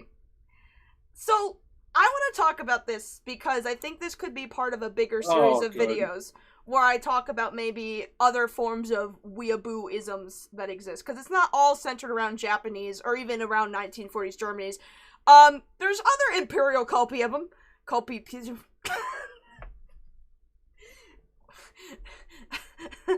We've been going on for 2 hours. I don't even care anymore. So there's other imperial culp. If you guys think it stops at Nazis, you are so wrong. Let's start with Tojaboos. Oh, good. Great. Perfect. So, this could be an entirely different iceberg on its own, so we're not going to get into it extremely. Basically, they're a little bit different because, like, Metal Man with the 2, read Mein Kampf, it's terrible. Bro was a legit nut. I'm not reading that. Fuck you. I did read that. You did? Yo! Yeah. I read it and I'm like, this is terrible. This is stupid. My online book review of Mein Kampf. That would be so fucking crazy. He just rambles. It's not even a good book, it just sucks. What convinced you to do that? That sounds crazy. I was genuinely curious, alright? I was just like, okay, what the hell did he write about? And I read it, and I'm just like, oh, this is stupid. Well, at least someone has. See, this is why he's more qualified than me. I've never read Mein Kampf. Well, isn't Mein Kampf supposed to be like the jail, like the writings of Hitler when he was in jail or something like that? Yeah, I mean, it translates my struggle. Oh, great. It was his manifesto. It was his shooter manifesto. It's great. It basically is, though. God. It's just stupid, though. It's not well written, either. You know what? He should have stuck to painting. He was not in any art, alright? He had no art literacy, no matter what. It's the biggest piece of dog shit. That's basically what it is. That's funny. So, here's the interesting thing about Tojaboos that I've noticed, because I haven't looked too far into that rabbit hole, I just know that they exist. They don't really talk about Japanese, like, weaponry and technology the same way like a Wehraboo would. What they do is that they deflect the blame of, like, Japan's involvement in World War II as all Germany's fault. And I find that so weird. Because there's, like, a weird, like, Weeaboo to Tojaboo rabbit hole. And it's like, well, when you're a Weeaboo, you basically say that all Japanese culture is superior and better than whatever, and it's the best thing ever. And I guess that gets, like, kind of sidelined when you mention, hey, they were part of the Axis powers in World War II. So what do? Well, you have to justify it if you're a Weeaboo. So then you end up like this. Which is crazy. I genuinely don't think there's any amount of copium, even synthetic copium, that could try to make them justify their shit of being good. Except for maybe the Zeros. Their planes were decent. Sure. But they don't talk about that. They just talk about, like, how Nazi Germany dragged them into it. Like, it's like, they're not responsible for their own war crimes, even though they committed war crimes. Like, what? Oh, they committed so many against the Chinese people. It's not even funny. Like, once you get into, like, this is just an example, like, the meme up here, but once you get into Hideki Tochok Incarnate, a lot of these people flat out just say that Japan didn't cause any war crimes at all during all of World War, just denying history. It's crazy. Which is bullshit. Yeah, it's total bullshit.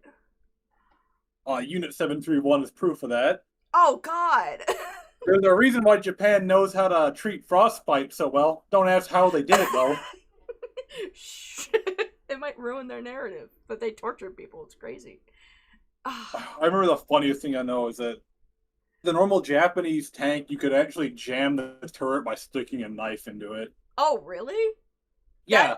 That's pathetic. Yeah. It was a tank that had the machine gun in the back of the turret, and it had no power controls. So you had to manually crank that shit.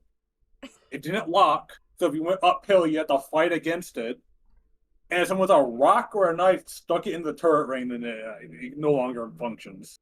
That's crazy. That is. It also got knocked out by bamboo if they ran into it too hard. I feel like most Tojaboos, at least some of the ones that I've seen, most of them are also like people who are like from America. They're not like. Oh yeah. Like I would say that when it comes to like the war crimes of the Japanese, I don't know if they ever like directly address them very much, or at least take accountability for them. But I do see Americans like justifying them a lot, just being like, nah, leave them alone. They're just baby. I mean, this goes to like even like school level. I don't remember really talking about shit besides Pearl Harbor from like the Japanese and what they did, you know? Yeah, and how we bombed the shit out of them. That's ended the war. Like, that's pretty much We don't it. talk about like what they did, you know, in China and to all the other, or even like Korea. The only thing I'm vaguely aware of maybe is the rape of Nanking, but that's pretty much Oh it. yeah. That's it. That's pretty much it. And we use that kind of as the justification to bomb the shit out of them. But, like, I mean, that's a war crime. Fighting war crimes with war crimes is some crazy logic, I ain't gonna lie. I know in Korea, what they did is that they gave them an ultimatum near the end of the war of saying, if you become a kamikaze pilot and change your name to a more traditional Japanese name, your family will get fed properly. Whatever that So means. they bribed Korean people into being suicide bombers for them. Great. But they had to erase their Korean heritage. Didn't they entirely. didn't they kind of do that to, like, the Korean people anyway? Like, they... Oh yeah, they murdered every other, like, person in Asia. They had their own, like, ideal supremacy. Ah, I see. Asian supremacy be wildin'. Yeah. So, the next one, this one's fun. Let's talk about Pasta Boo. Now, I had to find one for Fascist Italy. I had to find one, and I was able to find a sector, sort of. Are they as big as Tojaboos and Wehraboos? No. But they do exist. And they're just a very, very, very small percentage. I know Mussolini's, like, granddaughter's a big fucking Pasta Boo. Is she, like, still alive? Isn't she, like, in positions of, like, political power or something like that? Isn't she in politics? Oh my god, really? How did they allow that to happen? I don't know. It's fine to make her upset, though, by posting anything about Mussolini. Really? Yeah, it's so easy to upset her. You're talking about the Burger King they built over Mussolini's grave. What? Is that real? Yeah, they built a damn Burger King where Mussolini was killed. Like, on the spot. You can eat, like, a fucking Whopper over Mussolini's grave. That's amazing. I love that it's Burger King specifically. Metal Man with It might be Mackles. Metal Man with the McDonald's. 5. The U.S. nuked Japan because of a land invasion was going to be about 1 million casualties. I mean, That is true. maybe Metal Man actually is also a big history buff. I don't know. We're glad you're here. Hope you're having fun. It would have been theorized that, yeah, ground invasion would have actually killed more. Well, if you're rationalizing, this is, you know what this is the trolley. This is the trolley problem. This is just trolley. People are gonna die. You might as well choose who. Jesus. Burger King stay winning. So true. Dude, I would eat the Whopper over Mussolini's grave. I want to do that, actually. I want to go to Italy and go to that Burger King. We will make it a trip. We have to, because I need to get the fuck out of this country. I heard Italy's pretty nice. I heard Italy is great. I love Italian food. They do Not eating the Italian Whopper. They do have a fascism problem over there, though. And it's still ongoing to this day. That's the only thing that kind of sucks about it. Other than that, I would love to eat their food and live in their, like, cool villages that are, like, on, like, hillsides and shit. It'd be nice. Alright, well, this is a very small section. Would I say that these are as big as the Wehraboos we've been talking about? God, no. But fascism in Italy is still an ongoing problem. Especially with Benito Mussolini's granddaughter, still being alive and still singing his praises to this day. But regardless, Mussolini's they do exist. They are out Somehow. there somehow. Echo with the 199. The Burger King foot lettuce was too powerful. God damn That's it. awesome. Well, actually, what's interesting, I started looking into this a little bit, and as it turns out, Pastaboos actually have their own version of the clean Wehrmacht myth. It's called Italiana Brava Grande, and they basically deflect all of the bad things that fascist Italy did to the fault of Germany. It's the same thing as like a Tojiboo, but like, you know, they basically go like, guys, the Italian soldiers weren't war criminals. That's stupid. Like, it was all Hitler's fault. Like, duh. Which sounds dumb, because it is. This comment that I've used as an example here. I've literally never seen Italian fascists committing crimes. But it just seems that the partisans are the only angry mafioso that murdered Mussolini and his own wife, then murdering someone's entire family, taking food away from the murdered family done by the actual partisans. I think we need more bubbles, Nick. I think we need more bubbles. Everyone has hit the goal again. Yay! Oh my god. We did it again! Dude, fucking... I don't understand the black coat idea. That's what they're called, the black coat party.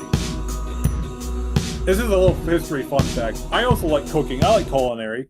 Culinary is... I know during their great food crisis, they had, during World War I all the way into World War II, in Italy, the fascist regime genuinely sent them messages saying, pasta is un-Italian. Stop eating pasta. That sounds stupid. It is. That is the dumbest thing ever. They tried to get the Italian people to move away from eating pasta because all the black coats, they got their food rations, wanted more pasta. Mussolini was recorded every official big dinner to have black cuttlefish ink in his pasta. That sounds disgusting. No, it's not too bad. It adds a nice creamy taste to it. I don't know. You're saying fucking ink. That sounds gross. Ink's not too bad, all right? You're talking ink, as in things you Yeah? have in pens and in squids. What's wrong with squid ink? I eat squid all the time. Nick, I'm gonna shoot you with bubbles now. Oh, hold on. Shooting you with bubbles. There, did that pick up, Chief? What did you... I deafened for a moment. No, I shot the chat with bubbles. What did you do? I deafened for a moment, so you seen Heavy's ass. No! Chat, thank you for donating to the bubble stream. I appreciate it. Metal Man with the 5 again. Bro moved clock to match trains, so it looked like it was running on time. He was so stupid. Eat pasta to own Mussolini is crazy. This is a very small subsection. I'm glad it's small because fuck Mussolini. He was a blockhead. Anyway, let's talk about tankies. So, I've seen the term tanky before because a lot of there's a certain subsection on TikTok of leftist content creators that unironically defends the actions of North Korea. And they call North Korea a socialist paradise. And so they get referred to as tankies because tankies are very much communist country no matter what. We have examples obviously of people establishing a communist country, and it gets oftentimes used to implement with North Korea. It's all just one family ruling indefinitely, right? And I'm not saying that communism does or does not work. I don't know. Apparently, most communist countries we have that do exist today get interfered by the United States because we're so scared of communism. So we'll never know if it truly is something that can work out anyway. The point is that every time it's ever happened, historically, it's always taken over by somebody that wants to kind of hoard it all to themselves anyway. As is human nature, I guess. Yeah, one big thing, true communism's never actually been tested. Right. If we even look at the USSR, they're Stalinist after Lenin died. Right. Because that became, their own communism became their own subspect called, well, Stalinism. Right. And Just like Maoism, if all it's that. it's not even really communism, it's like socialism, or at least some sort of like weird, like, It's basically just a bastardized dictatorship version. in a way. Yeah, it's like every time it's trying to be implemented, I've seen this happen where like everyone's like, this is how we're gonna run our government to be more for the people, and then fucking America will be like, that's communist, and then they'll run some sort of secret operative operation to like topple the government and then put in a dictator so that communism can't manifest, actually. And it's like, okay, great, I guess we'll never know. No, I mean, that's happened before, though. Like, look at USSR and, even China, like Mao and Stalin. Mm-hmm. Fun fact about Stalin, he was actually also trying to put Jewish people into death camps again. Oh, after great. World War II. Awesome. Because he had a brain Why? tumor. He had a brain tumor, and a Jewish doctor couldn't remove it from him, so he thought the Jewish doctor was killing him. So he Every wanted single to time. but then he died. Every single time. It's always something going on. RFK wants to put us into camps because he has a brain worm. And fucking Stalin wanted to put Jewish people in camps because he had a tumor. Every time. These people who are like chronically sick should not be running anything. They need to take care of their own health. It's so silly. Oh, Stalin was a mess entirely, alright? You cannot fix him. I've heard people say that young Stalin was a baddie, or whatever they say nowadays. You cannot fix him, sister. A baddie. Stalin do be a baddie. That's crazy. That's insane. Oh god. So yeah, There ain't no fixing that. I don't. To be perfectly clear, I don't think that tankies are in the same vein as like Wehraboo, as in they're like, again, super fascinated with technology of the Soviet Union or whatever the fuck. It's just more so anyone who like questions like Marxist-Leninist rhetoric is like, oh, you're just like an American dog that falls for propaganda you don't actually know kind of thing. It's like, okay. If you want something real funny, I know some people from Eastern Europe, right? Mm-hmm.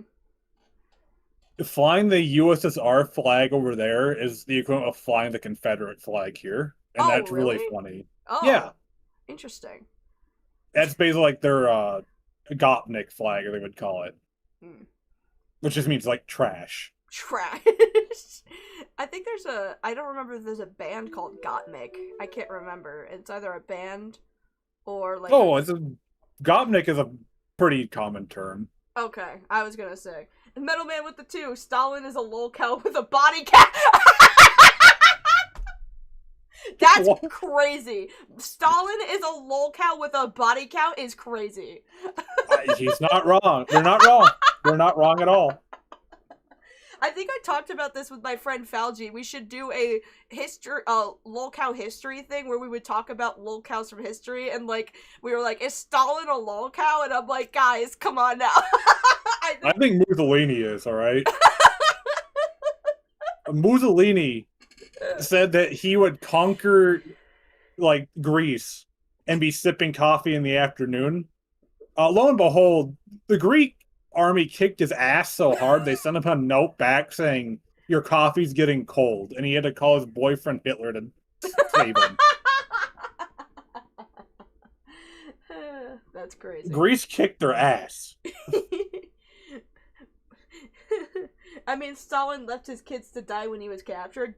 Damn. Well, His own son tried to kill himself, failed, and then he said his son couldn't even shoot straight. That's not even a joke. Historical lolcow tier list when, bro. Bro. I think Roman Emperor Neo is also going on there. He's the original neckbeard. Oh, absolutely.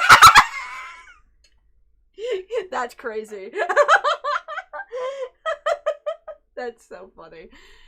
You know what? Maybe we will do it, chat. Maybe we will do history lolcows. Jeffrey Epstein will be on the list as well. God damn it. So let's talk about Weeaboos. Oh my god. So Here we are. Here we are! So this is basically, Weeaboos for the Confederacy. It's named after Robert E. Lee, who's a Confederate general, and Weeaboos are basically Confederate sympathizers who glorify the times when the Confederacy was prominent in America, despite Taco Bell existing longer than the Confederacy, and Obama's entire political career, and gay marriage being legal, and the Microsoft Zune, and almost the amount of time cap that was casted for 90201 Beverly Hills. The amount of time they've spent in high school. Basically, 4 years ain't worth shit. Get wrecked, you traitorous scumfucks. I just love every time everyone's like, my history is the Confederacy. My history is the Confederacy. I'm like, yeah, well, Taco Bell's been around for 60 plus years. You were around for what, 4? How boring is your legacy if you have like 4 years and that's all you have to talk about? Like, did nothing else happen in 4 years? So that's your highlight of your entire like bloodline? I love that. Is it really that boring? Well, their big talking point obviously is the states' rights thing, right? Where they argue, Yeah, about own somebody. Yeah. Have you ever seen that video? Yeah. The Goombas video, the animated one. Oh no, I just know a lot about the Oh fact that's like their only argument. It's like you have to own somebody. Yeah, I should send it to you. It's it's really funny. Goombas makes a really good video about it. Where he's arguing with the guy being like, states' right, like he'd be like, we weren't arguing for slavery, it was we were fighting for states' rights, and he goes, okay, states' rights to do what? It's a pretty good video. To own somebody! To own people! Jesus! Fucking. I hate the fact we see it up north, too. Like, what the hell are you doing with that flag this far up north? Dude, I see, there's like somebody, in my neighborhood, I won't say who, obviously, because I don't want to dox my neighbors. They're not even a neighbor, they're like, in here, that like, has a truck that has like, a hat that says Rebel, and it's the Confederate flag, and every time I see it, I'm like, I wish I could burn your car. I wish I could beat the shit out of you. I hate you. Metal Man with the inbred. How inbred. Metal Man with the $5. I live in the deep south at one point. I don't get it. Yeah, I don't either. I don't either. To own people. They existed for about 4 to 5 years. Yeah, it's... You know what? You know what lasted longer than the Confederacy? I think My Little Pony lasted longer than the Confederacy. They were literally on making episodes for 10 years. Oh. So, why do people believe this shit? What the fuck is wrong with people? I don't know. Not like all these other things, but like, I guess Wehraboos specifically, right? Why do people fall into this kind of brain rot propaganda? Alright. Yeah, this is the more serious part I can get to. Like, okay.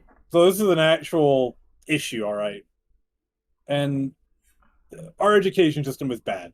There's no shooting around the bush on that. But we don't really teach people just how bad this actually was anymore. One big focus, and I believe this is mostly left over from the Cold War era, is we still talk about just how evil communism can be, while we're kind of still ignoring how bad fascism is. And it's genuinely sad. Because now we have people going down this rabbit hole that are basically, I guess, scared out their own mind about everything. So they turn to, like, fascism where they have to control everything they can.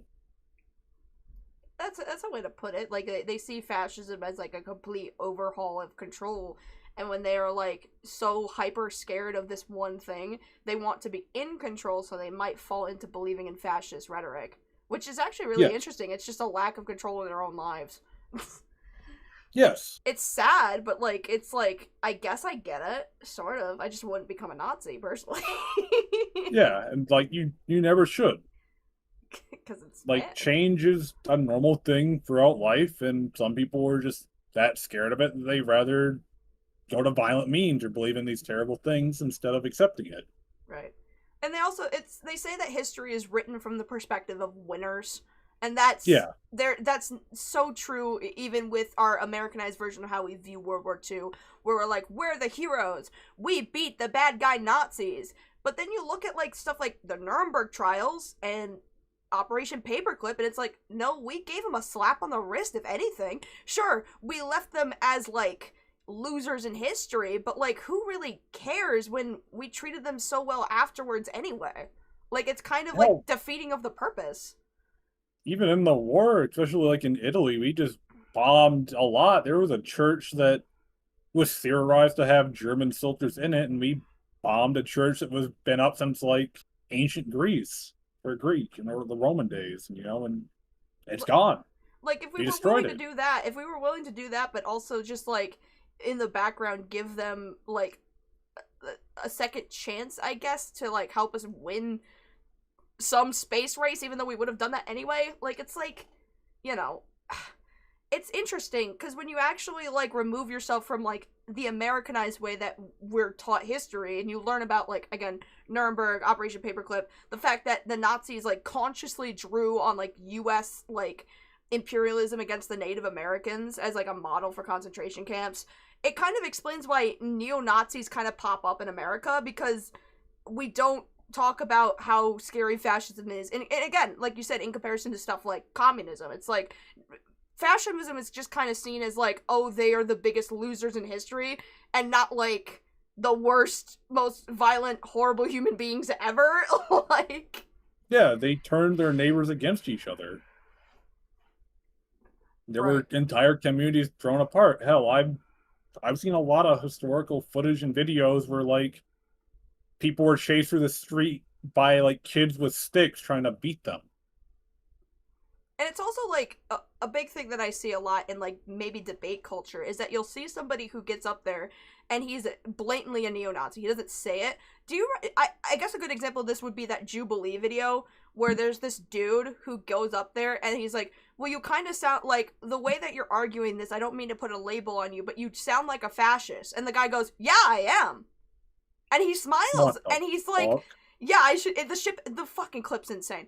But the guy is literally like, yep, I'm a fascist. And he just kind of says it with a smile on his face, and everyone in, like, it's like one of those, like, debate kind of things where there's a person in the middle and they're surrounded by the opposing side by, like, 20 people. And so all the people on the outside are cheering for this guy, being like, yeah, good job, you're a fascist. Like, what the fuck? Like, why did we allow that? That's crazy. Why don't we just say this is not up for debate, fascism bad, and if you believe it, you're a bad person? Like, I get that there's like a freedom of speech thing, but there's also you don't get freedom from consequences. And if you identify as a fascist, the consequences, you suck. Like, objectively. Like, what the fuck? Yeah. I should show you that clip. It's so fucking insane. It's so fucking stupid. But another thing, I think, is, and we talked about this a little bit yesterday, but there's also kind of, like, the misplaced empathy for an underdog, right? Because the way that we view Nazis in histories is, like, the most destructive, evil losers in world history. And while Nazi sympathies are, like, immediately shot down, like, you know, all Nazi soldiers are kind of reflected upon by modern historians as, like, evil monsters, there's always gonna be, like, that one idiot that goes, actually, you know? And tries to argue their humanity. But I think even you've kind of talked to me about this, like, Nazism when it was taking over back in the day wasn't something that was pushed back against and be, like, seen as silly. People were, you know, desperate, and they thought it was, like, a good thing for Germany at the time. Like, it didn't meet as much pushback as we think it did. Oh, yeah. Because, like, as I said before, after World War I, Germany was completely broken up. Mm-hmm. Their people were burning their own money because it was worthless, and it was to the point where, like, they were basically a third world country. And suddenly this guy comes out the blue and, you know, is starting to restore things to how they were. And it's like, yeah, a lot of people would join in on that. Like, we didn't have the Hitler Youth for no reason. Like, if they were willing to put their kids in through the Hitler Youth program and, like, indoctrinate into believing in this shit, then the mass majority of the modern populace had to have been at least somewhat agreeable to the Socialist Party at the time. Yeah. And even if there was any pushback, it was a large portion like, a large portion of that country was so desperate that it didn't even really matter. Like, it was just like, we just need to do what's best for us. Like, and that's kind of what's so scary about learning about Nazi history, is that it all originates from really desperate people. Really downtrodden, scared that their whole country is just going to collapse in itself, that they're never going to have any money or a future. So they see a guy who is like, here's a future for you, and they go, we will just take anything. We'll take anything. Why not? Fuck it. And, you know, by the time that they just couldn't fight back by the time they realized it. Because the biggest turning point was the Night of Broken Glass, which I don't think is in here. No, it's not. You can ramble. You can go off.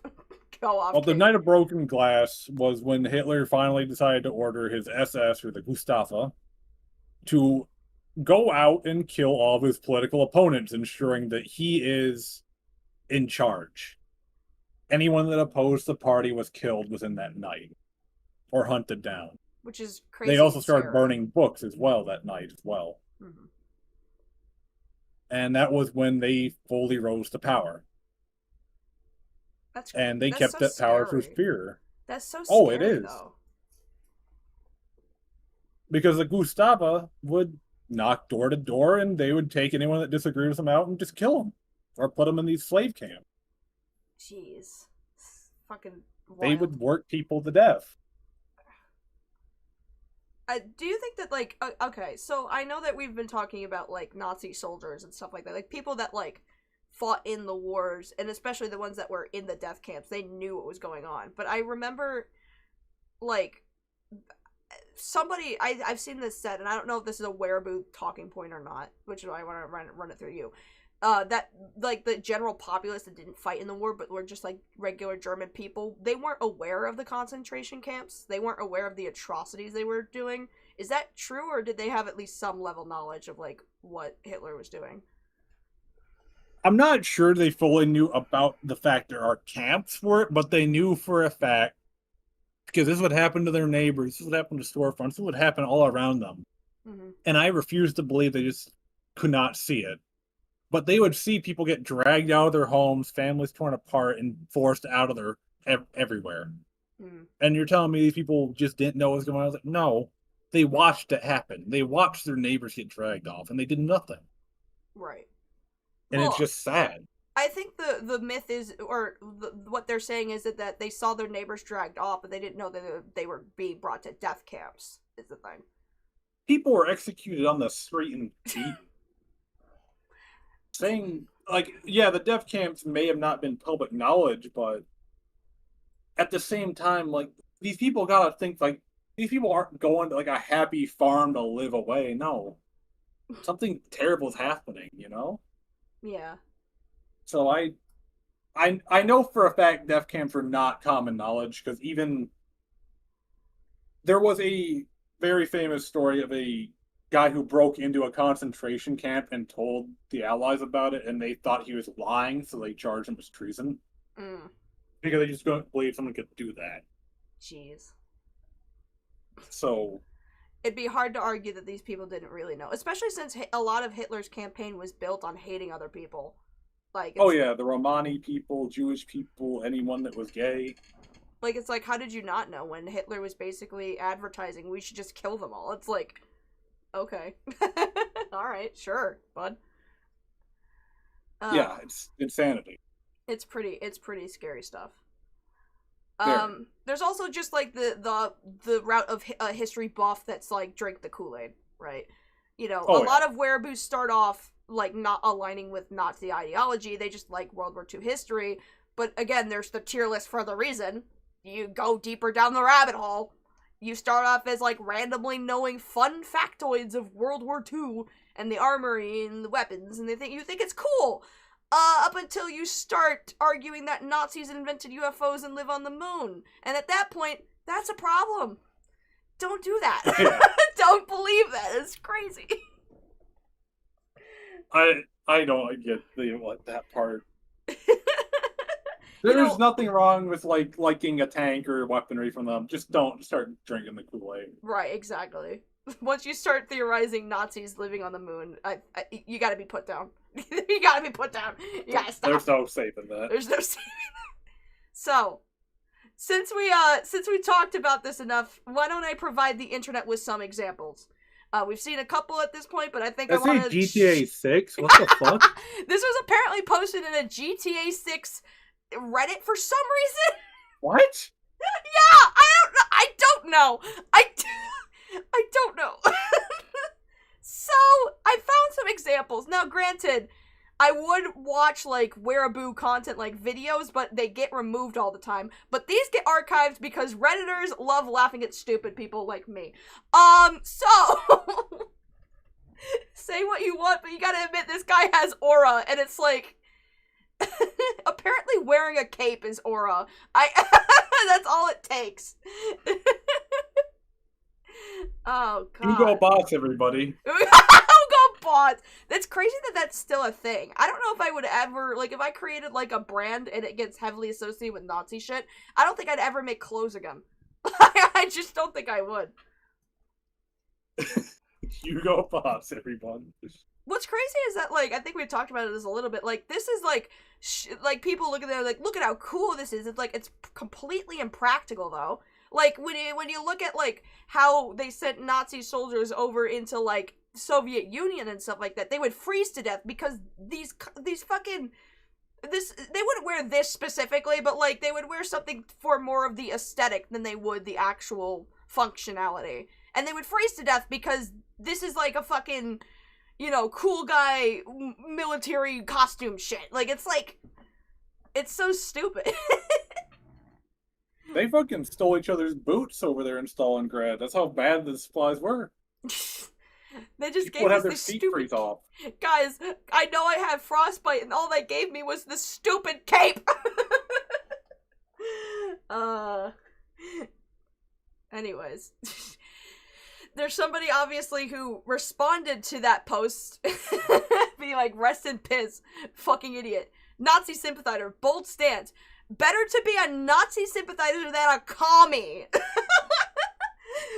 Plus, those were just regular soldiers who had to follow orders. Look at this from a humane point of view, not a political one, if you are capable of doing so, that is. Actually! This is an actually guy. Is that under the same, like, photo of above, too? I think so, yeah. That guy not realize that's Hitler, right? Well, it's apparently better to be a Nazi sympathizer than a commie. This is what we're talking about. Everyone's so scared of communism that they sympathize with Nazis. What is wrong with you? Here's the funny thing that's never talked about in this, like, arguments, right? They always talk about the Wehrmacht, the SS, and, like, this shit, right? Yeah. They always talk about, like, those ones. They never talk about the Volkssturm. Volkssturm? Which, I mean, yeah, which is the last, like, ditch effort army of World War II, right? Mm. And Germany forced kids, elderly, and wounded back into fighting during the end of the war. What? Yeah. Oh my... I'm talking kids that are like 12 to 14 were given weapons. Oh. The SS officers in charge of them would kill kids if they refused to fight. You know, that movie Jojo Rabbit is starting to have a whole new meaning now. I feel sympathy for those kids and the elderly that shouldn't have been in there. Yeah, what the fuck? That's so fucked up. That, you know, like, kids were given guns and told, yeah, go fight our war. Dude, I don't know. I mean, there's a level of desperation, but that's just stupid. Like, I mean, wasn't the whole point of, like, being in wars is to protect the people back at home? That was the whole point, not send the people at home to that war when you're losing? God. They were desperate for anyone they could ship out. Clearly. Now, I know that you want nothing to do with Zoomer Historian, and I will never make you watch any of his content. I promise we won't. I just saw I'm not going to talk about him. I don't want to talk about him, so you can have this one to yourself. I do not. Sure. He hates Zoomer Historian. I found this because I thought it was stupid. For those of you who don't know, Zoomer Historian is a Wehraboo, or at the very least, he's a fucking, I would say he's a neo-Nazi, but I don't really. I think I don't know what this whole first part is. I just want to read his response because I think it's dumb. Comical response. The random bombing of civilians targeted was started by Churchill. This is an indisputable historical fact.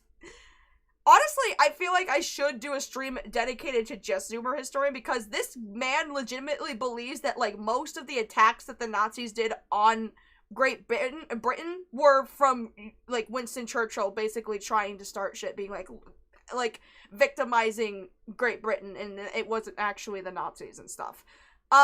This guy's an idiot. he calls himself a historian, but he just fucking sucks and, like, gets everything comically very wrong. So I'm surprised when I looked at his channel, he was like, I thought he was at 100k subscribers, I'm not sure, but he might be view-botting the shit out of his stuff. I wouldn't be surprised, but...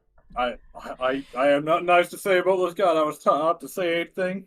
That's just my own thought. But this is a factually wrong statement he put out, and he says he's a historian. I don't believe him. And yeah. I don't think anyone should. Yeah, because he's the worst. I'm holding back a lot of things right now, so sorry. I mean, you could go off, King. I just know that you don't want to. Yeah. Okay, whatever. Here we go, everybody. Germany lost the war. Shut up, bitch. No one even cares. I'm planning to form the Fourth Reich in Thailand. Anyways, so you bragging about defeating the Germans will be of no use. I will become the Fuhrer of Thailand and will have legions of Germans, Ukrainians, Japanese, and Italians fighting for me. The entirety of Southeast Asia will fall under Thai occupation, and after that I will invade India. Is this some dude? You know what? This is some random Thai person on Reddit. This is their version of Mein Kampf. I don't know. Jesus Christ. I just love that the statement, the first sentence is, Germany lost the war, shut up, bitch, no one cares. Like, it's... He obviously does if he's talking about it. This is what I mean, though. Like, I don't know what happened, but, like, usually in that area over there in Asia, I see this shit. Right. I don't know why. I don't know the connection. I should have put this in here, but I saw another thing on a Wehraboo subreddit of, like, a Japanese guy on a dating website, and he's blatantly wearing, like, SS stuff. And it was so random, and it was like a 40 to 50-year-old, like, Asian grandpa. I'm like, why do you have this stuff, grandpa? Relax. Oh, it's so I remember stupid. when, like, Kamen Rider used to have, like, the villains just be, like, Nazis and Adolf Hitler's starfish. I miss that. That's a real thing, by the way. Look up Kamen Rider Adolf Hitler starfish. I don't want to look... I don't want that in my search history. It's funny. It's really funny. Alright. Alright. Oh, good. Company of Heroes. Haha, it's actually you who is the virgin here. Because you can't accept clear evidence that Rommel was the best general in World War II, and that the Wehrmacht bravely defended their country against, what is that, Asiatic hordes? Asiatic? Yeah, it means Russian, like Slavic. Oh, okay. The only thing that is more pathetic than your little arguments about war crimes is your lack of knowledge about the Zwei Raiden God damn it. Fuck me. I Raiden Lekagurbrett. L801 by Henschler and Sean. Get a life, loser. Oh my god. I love the fact it's Company Heroes in the bottom. I play that game a lot too, and that's the fucked up thing. They always play, like, reenactment war games. And some people are just, like, might find that just like, oh, it'd be nice to play, you know, strategy game. And they're just like, haha, I get to play with Nazi stuff and prove that it's stronger. It's like, what are you doing? What are we doing? What are we doing? I just play the game because I like playing it. It's fun. Yeah. I mean, I don't play video games, but, like, I get it. I understand. I'm cool and hip, guys. Also, I was gonna mention this. The Asiatic horde thing is completely false. That's a huge just myth from their culture. There was no such thing as one guy carried the gun, the other guy carried the ammo. That is a myth. They had more than enough guns to give everybody in the USSR. They weren't just like hordes of people. Is that what they believe? That sounds like some You know the scene from Monty Python where the dude's like, you know, obviously on a fake horse, and then they have a carrier that pretends to be the horse? Yeah, like It's they believe that the Russians only won because they just used human wave tactics, which isn't true. But it's even funnier to think they call the Russians so inferior during World War II, and they still lost to them. So I mean, like, they're kind of digging their own hole. Yeah, it's crazy. So, the Germanic people are too based. No wonder they consider themselves the Ubermensch. I hope I can get a hot, Germanic, blonde, Aryan woman soon. What?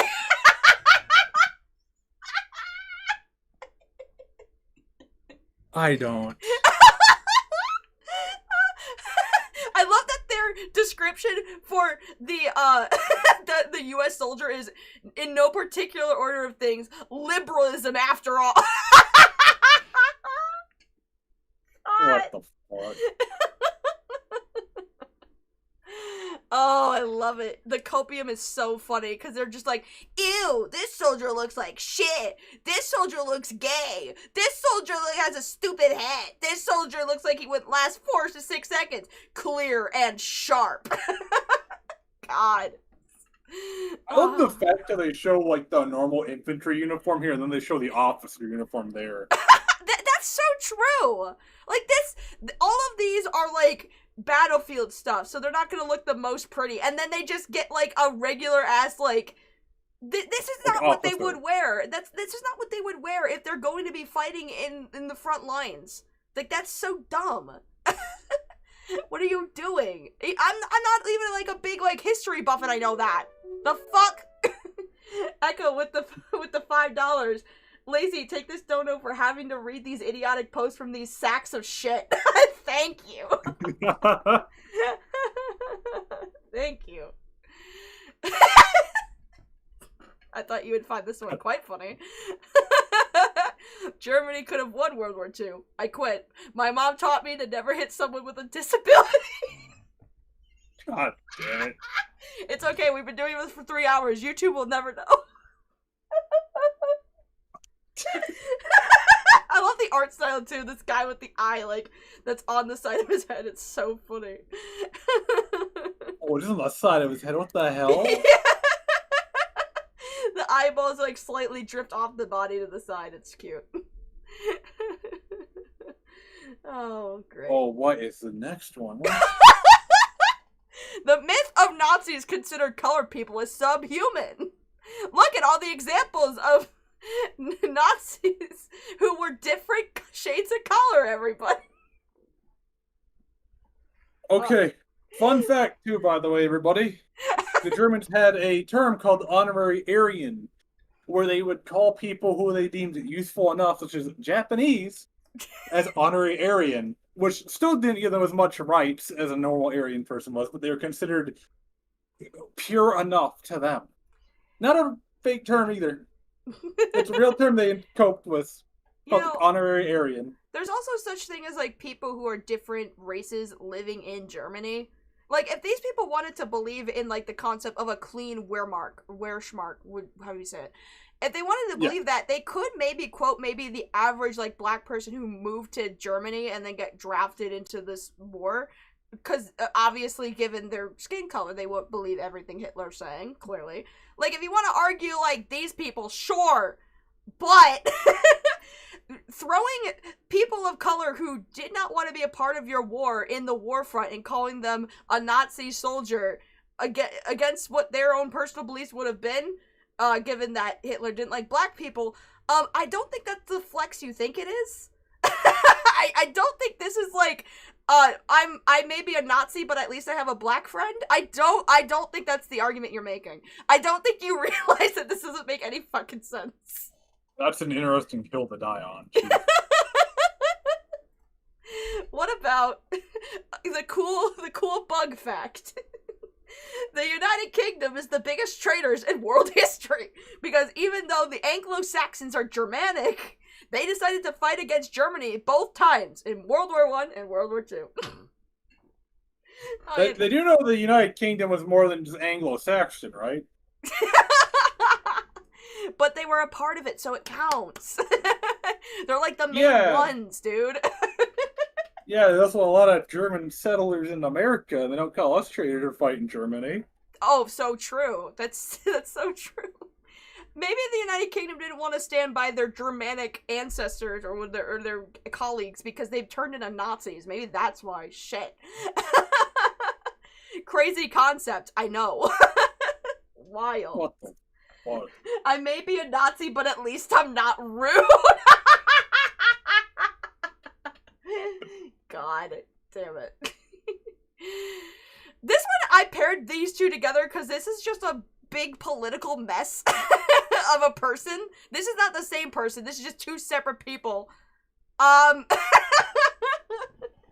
What the fuck am I... How is anarchist and imperialist on the same... What? Okay, so he likes anarchism, but then he has a bunch of...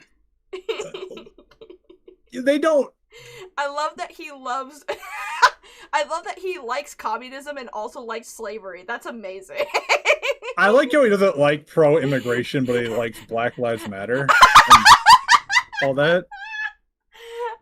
I just love that he ticks off all the boxes of, like, he both likes Israel and Palestine.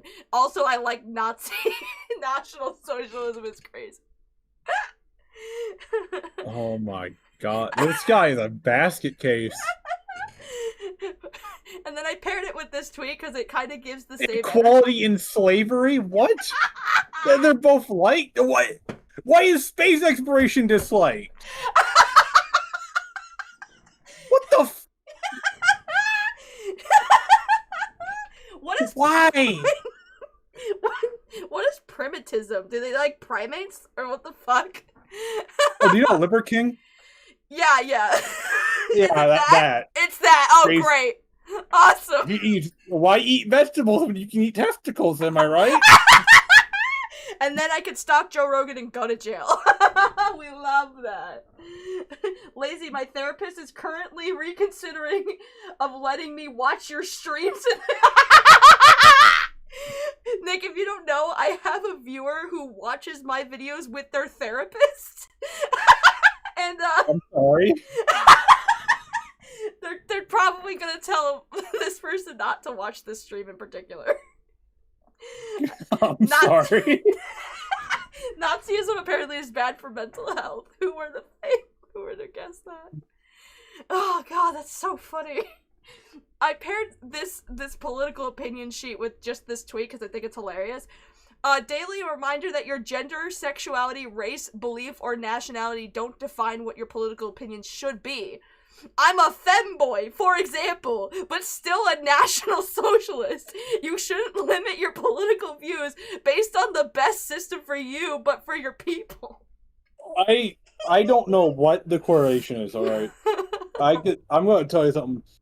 There is an oddly high amount of, like, femboys within the National Socialist, like, party groups. That's so bizarre. And I've seen an image of a guy called Erin Rommel on Discord, who posted an image of him wearing the, like, thigh-high socks in the server. It very much reminds me of Nick Fuentes and his Catboy boyfriend. Oh, good. We love Catboy Cammy. Everyone loves Catboy Cammy here.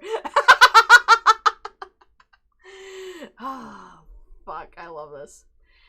Imagine having a German girlfriend. You would have a girlfriend who likes German history / military history, German technology, the Wehrmaboos, the German Reich, the Waffen SS, Jesus Christ, and hates communism and the Ubermensch. Wait, how do you... Undermensch. Wait, how... Oh, the Undermensch. I was gonna say, how do you... Okay. Dream girl material right here. If my parents had moved to a more German area when they first came here, I would probably have a girlfriend right now. But no! They had to move to Arcadia, California. I have only met non-German whites, blacks, Asians, and Latinos, and ever since then I was born in Arcadia. Imagine getting cucked because you can't have a German girlfriend. Small reality check here, buddy. Most German people don't give a shit about this. They probably kick you out of the country if they see me trying to ask about this. Dude, I love that this guy's excuse for why he doesn't have a girlfriend is because his parents didn't live in Germany. That all, Chief? Not because he has the Thunderbolts profile picture. That couldn't possibly be why he doesn't have a girlfriend. Bolt? Yeah, it's the little SS. Oh, he has the SS Thunderbolts. Yeah. Oh my god. It couldn't possibly be because you referred to yourself as an SS. No. That's not why you don't have a girlfriend. It's because you weren't living in Germany at the time your parents moved. Great. Wonderful. Dude. God damn it. Oh, you know what? This guy might have a point. Where's our neo-Nazi dating sites? God. Oh. I don't want to mention that one, Chief. Why? Is there? In Japan, there was a fucking restaurant where the waitresses did dress up as SS. Yes. What? Yeah, there is a restaurant in Japan that did have that. That's fucking crazy. You know what? These what do they call those? These maid cafes? They will literally do anything for $1. They really will. So, here's a Jewish prisoner. You killed my entire family, you're a monster. Nazi guard. Well, actually, I'm just trying to defend my country. And also, I'm basically forced to do this, so I'm also a victim, and you generalizing is really racist. Plus, the Soviets did some terrible things. Plus, history is written by the victors. Please don't check if this sentence is true, just trust me. Plus, what about Dresden? Dude.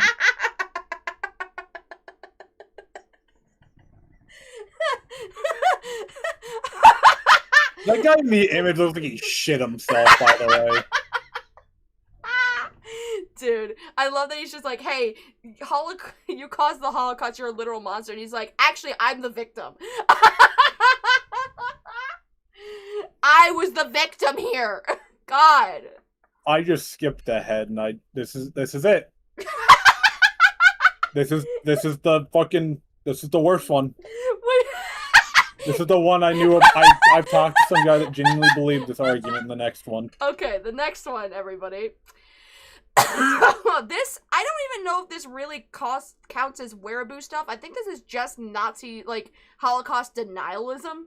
Which, is there a difference? Is there really a difference? No. Or okay, cool. Not really. Alright, awesome. Gas chambers, doors versus Auschwitz cloth? Is that cloth? Disinfectation? I don't know. Machine doors. Who is more stupid? Nazis or Goyim buying this bullshit? So what exactly are they arguing in this tweet? The argument is genuinely the gas chambers aren't real because they had wooden doors. What? Wait, is that a real thing that people believe? Yes. What? They believe, how could the gas people, if they had a wooden door, they would just break down the door, ignoring the fact that these people would be malnourished and on the brink of starvation. And tightly packed together. Not to mention, a solid wood door is very, very hard to break. Right.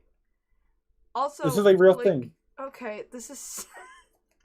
Also, if they're because what is going to happen when they break down the door? They're just going to get shot then. There's probably people that guard the door, and if anyone tries to escape, they get shot. Also, have you heard of a lock?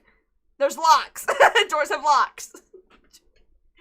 Also, that 1918 thing is completely false anyway.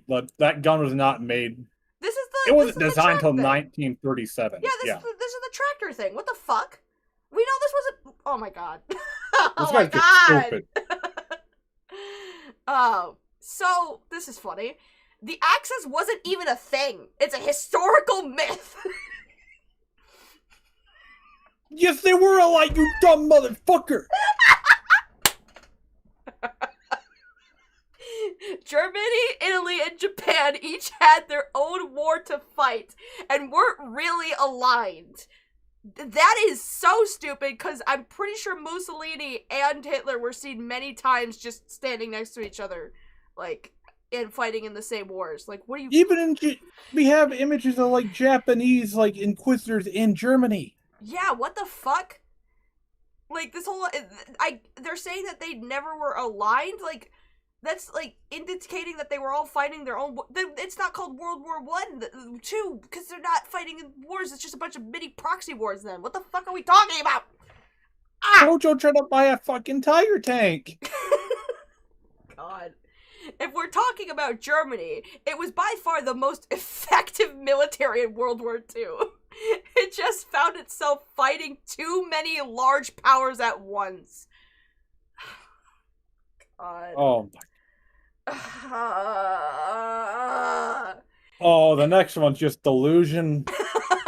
The next slide or the next... Yeah, Okay. the next slide. I'm just looking ahead a little bit. Next slide.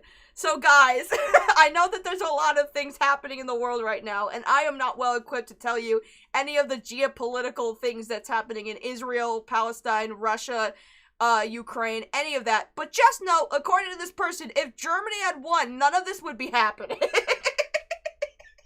Yeah, it wouldn't happen because there wouldn't have been a Ukraine or Palestine or Russia or Israel. Yeah, what the fuck? They're saying like this soldier, the Third Reich, if it had one, would have protected Ukraine and Palestine.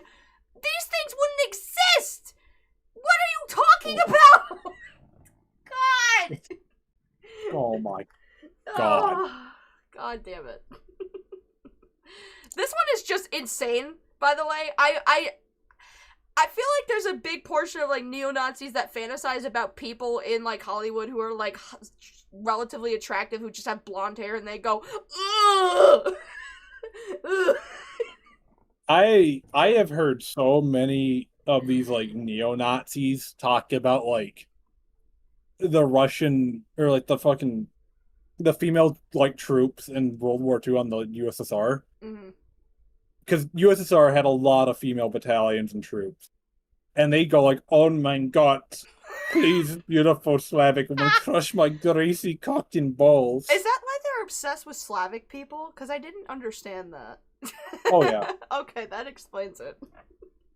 Explains everything. Buffy Summers is unironically Aryan dream girl material. Imagine being a Vermont...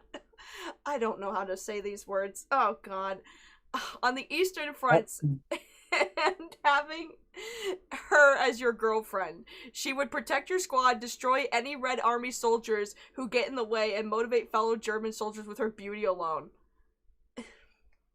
Oh my God. This is Buffy the Vampire Slayer! Get the shit out of here! What the fuck is wrong with you? Oh, fuck. Conrad cites an above average high school. What? What are you reading? The one next. Oh. I'm sorry, I'm looking ahead. So, of course, with any other fandom space, we have to have fan fiction. Continuing the Third Reich in another world. This is basically Nazi isekai. Oh, good. Because it's saying, like, magic and shit, and he gets transported into a new world that's basically the Third Reich, World War II Germany. What the fuck is Power Stone? I've never seen this before. I have no online presence. What is this?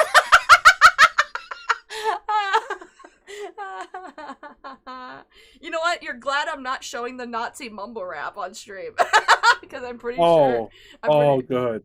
I'm pretty sure I'd be struck into oblivion if I did.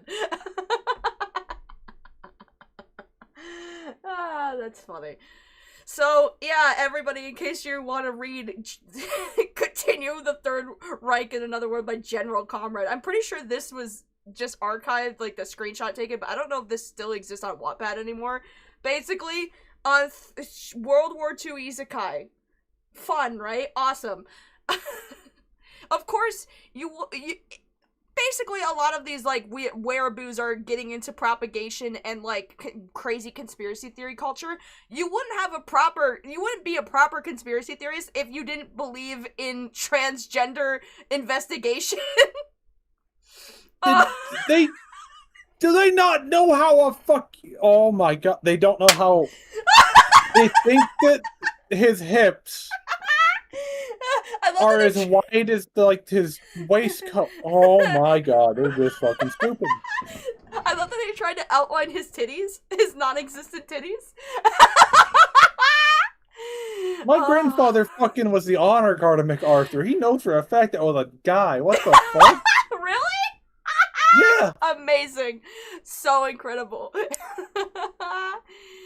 I love it. General Calculus MacArthur, sloping down female soldiers, yellow lines. Hips are wider than the shoulders, blue lines.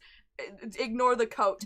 Braless boobs underneath the stiff fabric. MacArthur supposedly liberated the Philippines from Japanese occupation during World War II. Supposedly. God. What? God. Oh, God. Trans investigations are also really funny because it's just, they will literally, like, be like, I know this one definitely was born female to male. Look at how wide their jaw is. Like. What? Do you not know this is a thing? No, I don't. I don't usually like to talk to the crazies like that. I tend to try to keep my distance away from those things when they start like going on these rambles. Well, here on Lazy After Dark, all we do is talk about the crazies. I'm sorry. I don't want to talk about shit squatch again. Oh my god! Yay! Guys, I need you to please give 50 gifties to Falgi so that I can torture him with Andy Ditchlore. Please. Please. I already seen your video on shit squatch. Don't make me do it. Please. Not you! My friend Falgi needs to. I need to torture him first. Okay. Anyway, That's good on them. Good. Asking the world's last Wehraboo anything. Is there absolutely nothing you can say to upset my belief in the superiority of the German war machine? They lost. They lost. They lost. I mean, that'll do it. That'll certainly do it. Braless boobs. What a time to be alive. It's Lazy Bedhead, you have the laugh of an angel. A demented one, maybe. But oh god, I love torturing people. With this cursed knowledge. With all these horrible things. If you think that I am evil, that means you haven't done any research and you've been brainwashed by Jewish written history. History is written by the victors. Educate yourself by watching Europa, The Last Battle, and Hellstorm. I love that this is posted in, like, /Flat Earth and more. Like, we have to study this if there's, like, a fucking, like, a connection between flat earthers and, like, people like this. I am more than convinced that this exists. It has to, somewhere. Yeah, no, I could see it. Unfortunately. I wish I didn't see it. Well, unfortunately, I do. And I hate it. And I don't want to. Oh, God. This one's a baller. This one's a banger. What is the most inappropriate Halloween costume you've ever seen or worn yourself? The satirical Wehrmacht officer, complete with monocle. I'm going as the same thing this year. If you're offended, then suck up and deal with it. I have absolutely 0 F's given. Nothing to lose, and I am not about to walk on eggshells to please the woke crowd. If anyone is dumb enough to try and punch me, they will learn very quickly of my hand-to-hand combat training when I have them pinned to the ground in a chokehold while they're taking the last breath they will ever take. It will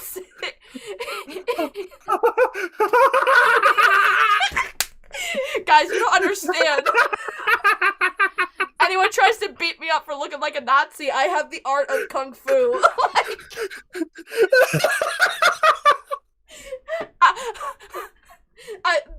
This final fucking thing is crazy. It'll be satisfying me to make their soul leave their body. They will be my next George Floyd. No! Is fucking crazy!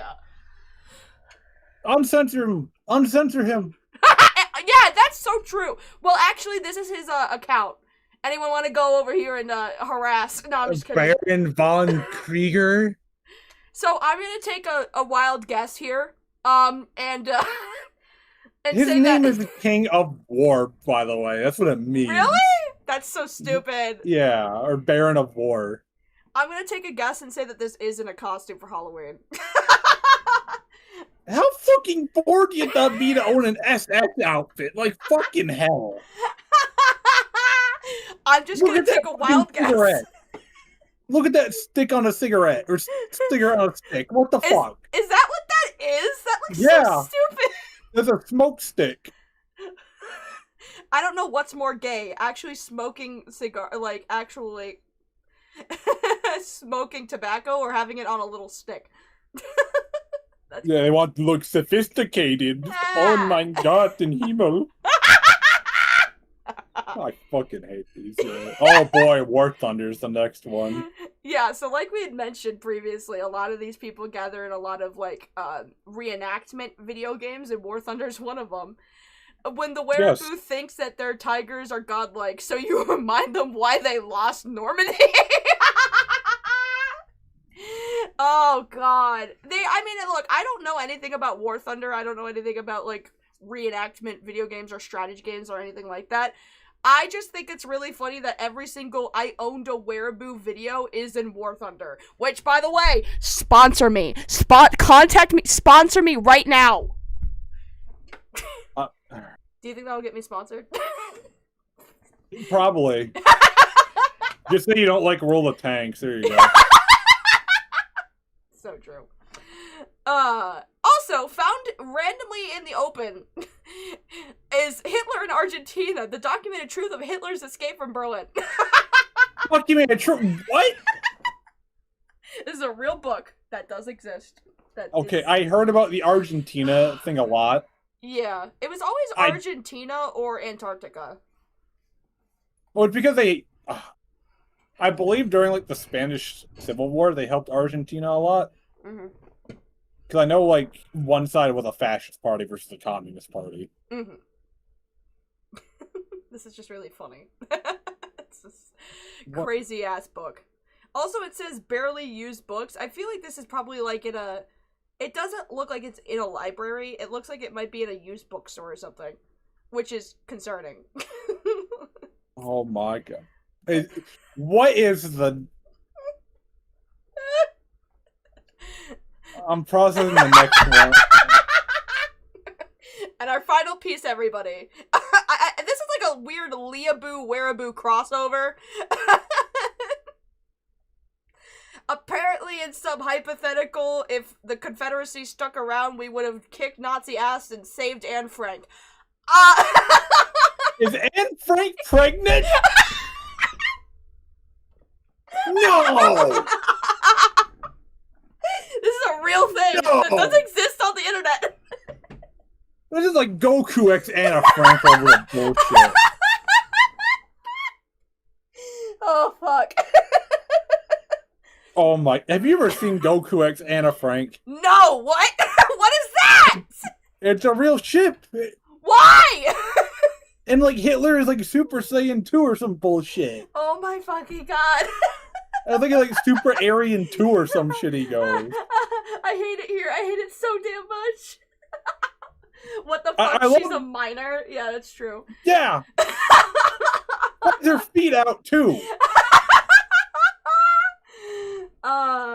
My eyes. That's enough, lazy. After dark. Good night. So true. So, in conclusion, everybody, it's okay to punch Nazis.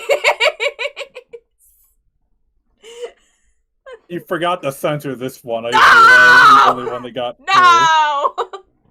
But on All a serious note, yeah. Many young men fought against authoritarianism, whose main objective was to suppress the entire world under an oppressive box. with standards that would have been impossible to meet without mass death or eugenics being involved.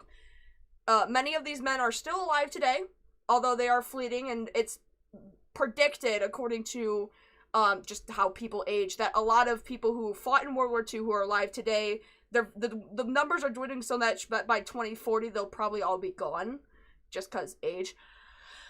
Many of these men are still alive today, and they fought this unprecedented evil that still sinks its fangs into our governments all around the world. It's important that we make sure, through teaching real history, not doing what we just did, which was laughing at horrible memes that were the worst thing we've ever seen, but actually, like, educating ourselves, please, that there are sacrifices, that their sacrifices were not in vain, basically. Fascism, and I say this especially given the rise of fascist ideology in debate bro circles in America, and even the rise of, like, some will say it is fascism in America. Fascism is a cancer.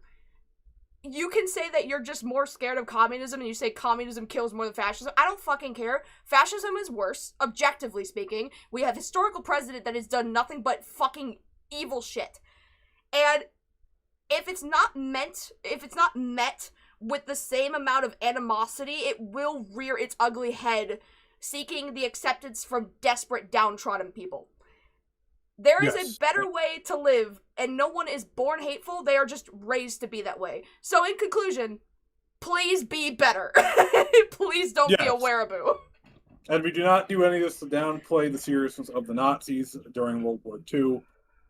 As, you know, Bedhead said, that downplaying them would also downplay the incredible efforts that everyone that gave their ultimate sacrifice did during World War II. Of all the allies, everyone who lost their lives. Mm-hmm.